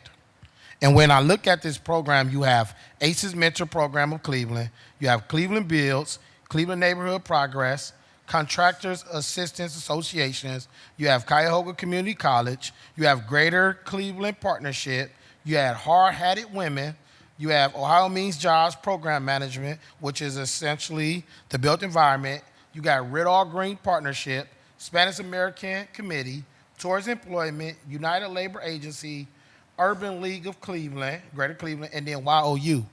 And all those programs are an estimated cost of things that are done. And it breaks down to that cost to be $10 million. But when I look at things, which is confusing me, in our ACE program, mentoring program, for example, the goal is to train and expose 450 students to careers, place 446 students into internships, place 16 college students into internships, and place 10 students into career placements. Right now, it seems as if we're receiving the data for the $10 million on one of these 14, when that can't be the case when you're looking at what Ohio Means Jobs was basically supposed to be doing for built environment is to spend an estimated $479,546 for programs coordination among members of the organization's general marketing campaign, overall project management and data collection to enroll 3,000 residents in built environment programs, place 800 residents in built environment careers, and connect and engage support 150 to 200 MBEs. So within this presentation, how are we wrapping around our services in support of the other 13 programs that's a part of this 10 million, as opposed to this presentation showing us as if everything has been for built environment? Can you elaborate on that, Executive Director Timberlake, right? Yes, thank you. To the chairman, I think a couple of points. One is that the Built Environment Collaborative includes all of those partners. So ACE Mentor is one of the contracts, and I think, Rebecca, you might need to answer part of this question as well. So the only other thing I'll say before I hand it over to Rebecca is that since the legislation was written, the contracts have actually been renegotiated more than once in accordance and agreement with formerly Economic Development and now the Department of Development. Thank you. So I actually agree with you, Councilman Starr, with the confusion of the way the language is drafted for the legislation and the contract as well. One of the first things I did is I had to review the contract and the legislation to really understand what it is we're doing here and what our goal is. The way I'm understanding it is, originally we had individual contracts with all 14 of those partners and all 14 of those programs. And we had no real capacity or no real person monitoring or bringing those together, right? So it was just individual contracts with 14 different partners, all kind of towards the same effort, but not actually together. They're all individual, they have their own proposals, their own projects, things like that. I believe the reason it got redrafted the way it is because we wanted to bring in essentially the CCW to monitor and manage those partners, to ensure that goals are met, to ensure that the money is going out properly. So the Built Environment Collaborative is essentially all of these programs, right? It's the barrier removal, it's every program that each of those partners has that gets funding from this. So I'm sure that each of those partners also get funding from other things. They're not using just the money we get from this collaborative to run their programs, but they're using it probably to supplement, include, or increase their initiatives. And then we are also, by doing that, tracking where is this money going, how is it actually being implemented, and what are the actual outcomes. And this way it's not separate. We're not like checking with 14 different people at organizations with 14 different initiatives and 14 different data aspects. It's all one, it's all under one roof, under one umbrella, and we have better, stronger data because of that. Okay, but I hear that understanding or that explanation, and the confusion in its entirety is the legislation that was passed. And what the legislation is passed that I'm reading, it states that the breakdown of dollar amount, the anticipated scope, and then the anticipated level of service in all 14 categories. Do we have any, we haven't seen any data that shows that we've achieved those goals other than just the one line item, which was at the time Ohio Means Jobs, Cuyahoga County, program management, where that said the estimated cost was around $479,000 from us. And that's the 3,000 and the 800 residents into built environment that we keep getting reported on. But I'm trying to see what have we done as far as spending of that $6.2 million of the $10 million that the city of Cleveland put into this program. And what's the return on that investment, breaking down off of what have we did? Meaning, have we trained and exposed 450 students to careers? And that's just for the ACES program. Where it says Cleveland Builds, have we trained 475 residents for construction jobs and placed 325 residents into union construction jobs? With this also, it says Cleveland Neighborhood Progress. It says enroll 900 residents across 3 CDC areas plus 100 residents outside of CDC service areas. Then you have this Contractors Association, Assistants Association. Have we educated and supported 22 MBEs and FBEs? How this is just continuously break down, and it's all based off the $10 million that Cleveland City Council has allocated in 2023. Now, I'm seeing the way you anticipate how you're going to achieve your goals off of the Built Environment Collaborative with the enrollment of the 3,800. But I'm asking from this standpoint, as this contract ends, where is the actual data to show that we receive the return on our investment for all of the additional 13 different programs that we've outlined? Where's that type of data at? Do we have any updates on that or anything? I've looked at all the quarterly reports that have been sent over. We haven't seen nothing but just built environment, when the legislation clearly attached to it was this legislative summary with these other additional goals. Have we not had the Built Environment Collaborative, or have y'all achieved these goals, or what? What do we have on this? To the chairman, these numbers are aggregated from all of the 14 partners who are participating in the Built Environment Collaborative. So at the end of every quarter, they submit data reports to us that have enrollment numbers, placement numbers, completion numbers, and we then put all of that information together into one Built Environment Collaborative report, and that's what we share out on. I've got several notes here about providing this chamber with more detailed disaggregated data, including around individual organizations metrics. But one of the things Laura Chalker, our COO, and I did earlier this year is to meet with every single organization and look at their most recent contract, which is going to be different than what the legislation says, and to make sure that they are meeting their targets. And for organizations that were not meeting their targets, we renegotiated the contracts to make sure that they were the budget that they were receiving reflected the lack of meeting the targets. So we pulled some money back from the organizations. If there were underspending organizations, regardless of whether they were meeting their targets or not, we also pulled some of that money back. So again, I have lots of notes on disaggregated data to share. We have all the information. It's just a matter of putting it into, while sharing it with you all and putting it in a way that's easy for you to interpret. Thank you. Because this is, like I said, it's confusing to see just reading, from the legislative standpoint. And I Mr. Capers, right? Brought him here because I think it's important for him to understand how this works. Like his mom brought him here to understand how this goes. Because what he understands is ROI. As a college student, I know he knows the return on investment. And one of the things I want to make sure we understand, like 2023, I was here. And I remember when I think Executive Director Michelle Rose was here. And one of the things I articulated with her is we've given up $10 million to provide a service, and we want to make sure we have the pipeline initiatives in place. So when I look at this legislative summary, I remember us putting these 14 things in place to ensure that we are achieving those goals. And I have not seen anything to break down to the extent what we're getting on the ROI. Now, I see some good things that you have of talking about the enrollment in place, but where are these 450 students at?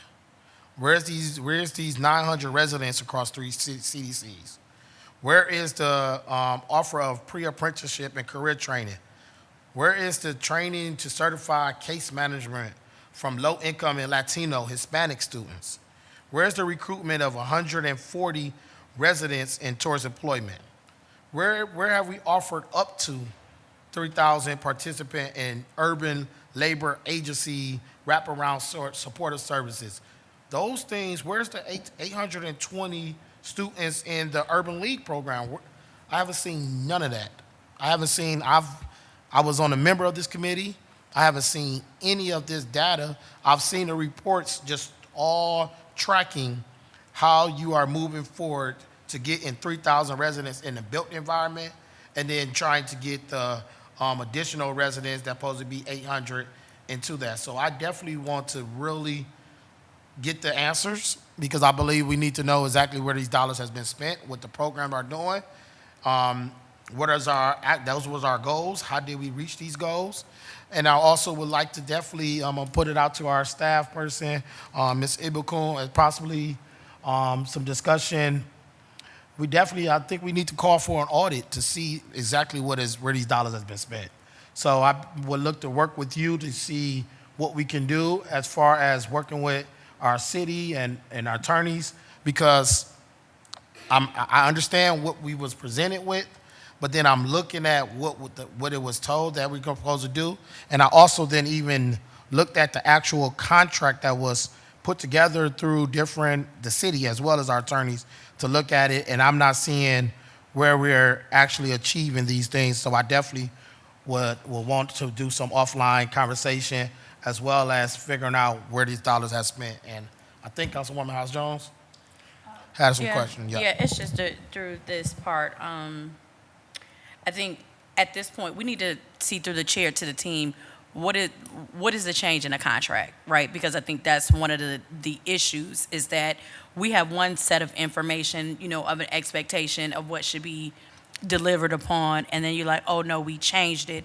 And at what point do you all communicate it back so that we can actually have a comprehensive conversation, right? And then, understanding what in this work is duplicative, right? So if you have what United Labor Agency is supposed to be doing compared to just Greater Cleveland Works, right?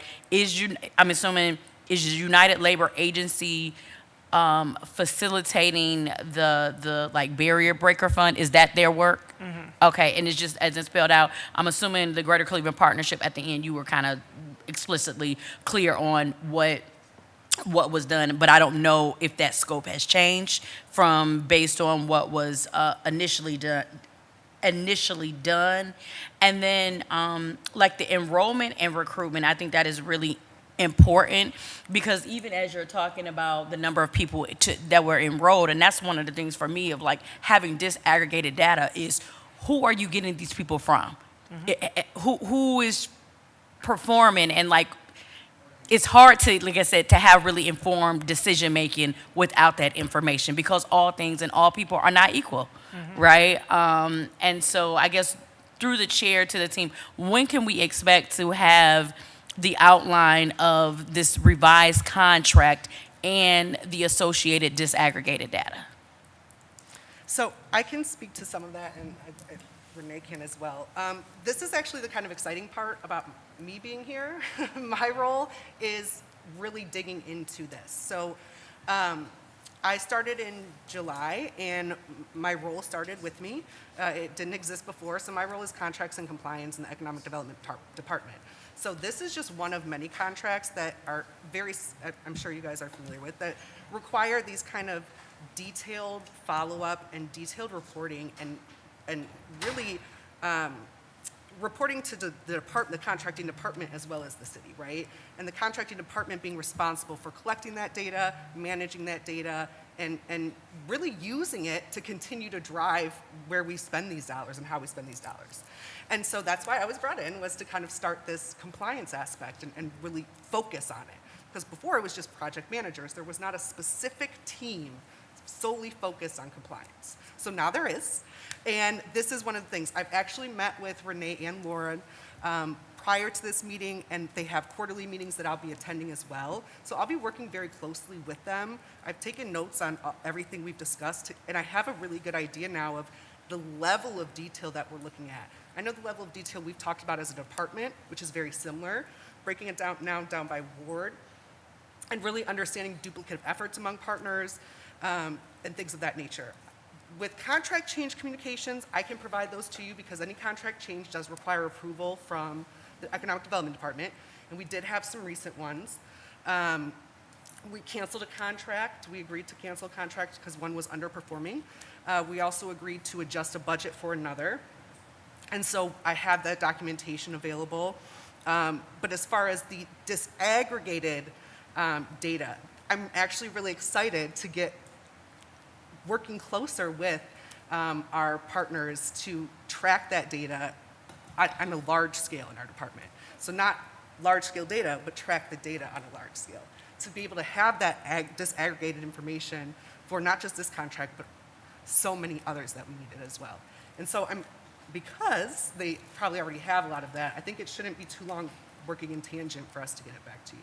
But, I mean, I don't know how readily available it is, so. Yeah, through the chair to the councilwoman, we, as Rebecca said, we have the data. I would like to give our partners an opportunity to submit their most recent quarter, so that when we give that information to you, it includes January through March, just so you have the most up-to-date data, and those reports are due on April 30th. So we'll take a couple of weeks to get that. We have to clean each of the data reports, and since we're getting 14 different data reports, clean them, aggregate them, and as Rebecca said, we can work with them to make sure we're providing what you need, and I would say maybe by the end of May. Yeah, I was gonna say maybe even at our next the next quarterly meeting. I know you guys do partner Early June, meetings. yeah. So maybe we could have a solid report out with disaggregated information, most up to date, immediately following your next partner quarterly meeting, which I believe is in June. Yeah, June. second week of June. So it could be May or June. Okay. Thank you. First and foremost, thank you for coming to the table, for this partnership and collaboration in this hearing. We look forward to some of the questions we did ask in this committee. Oh, I'm so sorry. Thank you. Please introduce yourself. My Thank name you. is Amber Walls. I'm the CEO of Amber Walls Interiors. I own a drywall finishing company here in Cleveland, and I'm very proud to be here today. I'm proud to be a part of this program, specifically a part of the Build Strong program. What inspired me to come up here is when Councilman Gray, you were talking about, with the children in the community, and I was here earlier for the earlier, segment as well. And in 2023, when it started, I'm in this book, this community benefits agreement book. Let me show you. Hold up. I'm in here, but I was a engineer. Anyway, so being in this program, even being here at this table today with Ms. Rebecca here, I can see the growth of it. And I'm proud to be a part of it. And I could have been I'm from Glenville, or from St. Clair, and it's like, Amber, you're black, you're a woman, you can have a company and things like that. However, I never wanted to be fronted this opportunity. So now that I'm a part of this, I'm able to actually do it. I have all of my certifications. I actually graduated from the Gilbane program. I'm actually running my business now. I was on TV for that thing that y'all just put up with the WKYC. I'm about to get contracts. I'm in the union. I was 16 years. My union is excited for me to say, Amber, you're coming back, and I'm getting all my people with me, and I'm taking all the people with the union with me. People in my community, they're proud to see me. You know what I mean? So it's a way you have to do it. It takes time, and I'm a witness to knowing that this time is actually coming. It's actually here, and this program is very, very valuable. So I'm able to help the people in the Rex, and that I have this opportunity to do it. It's about the kids, but it's not just about the kids. We have to be the people that actually help the kids, and this program is putting me in a position to actually do something to help the kids. It's not just a regular workshop. It's not just a regular program. No, this is life changing. I'm about to be a multi-millionaire. You can trust me. On the city of Cleveland, in construction. My father's retired from construction. It's a beautiful situation that's happening right here. And it's really gonna happen. And this program and this money is not going to waste. It's just absolutely not. It's gonna get better and better every year. Ari is doing amazing. Renee's doing amazing. This lady, I can't wait to meet her. I just met her. I'm like, okay, we need her because we're all growing together. And it's 71 of us in this program. It's not just me. We're not regular people. Yeah. We got people like Quentin is about to get his master's at Cleveland State. He from Mount Pleasant. The lady, we got painters, we got engineers, we all working together. We all building together. How are we gonna change this for each other and for everybody? It's to the point where it's not a dream anymore. Mm-hmm. And that's exciting. Like me, I was nervous to come up here, but it's like, why not?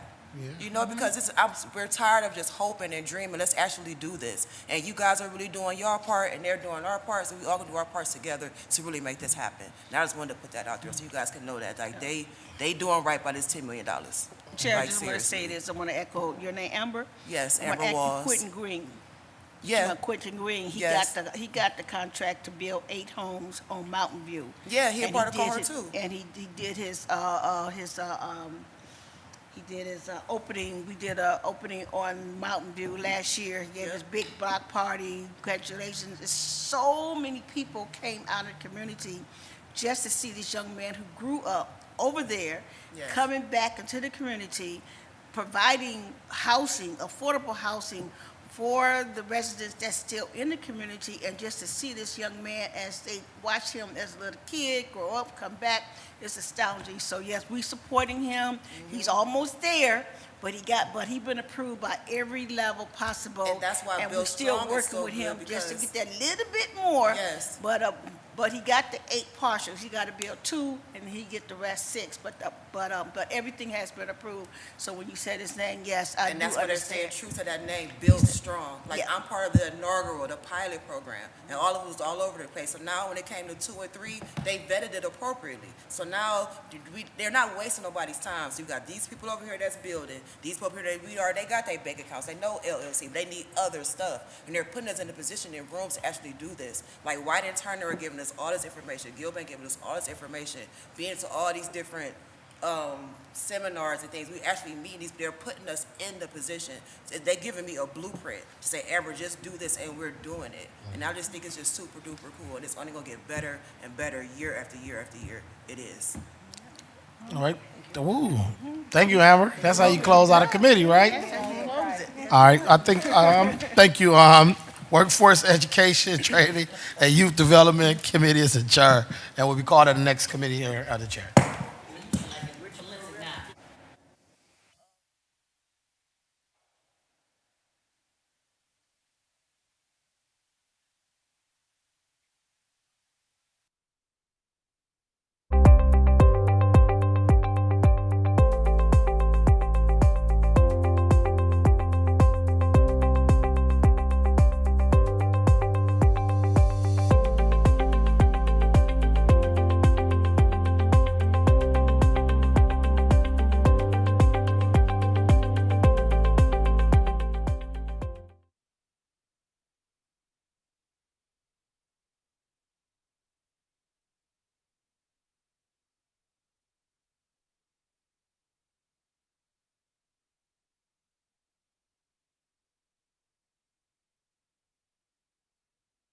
For 24 years, I don't know anything about starting a business.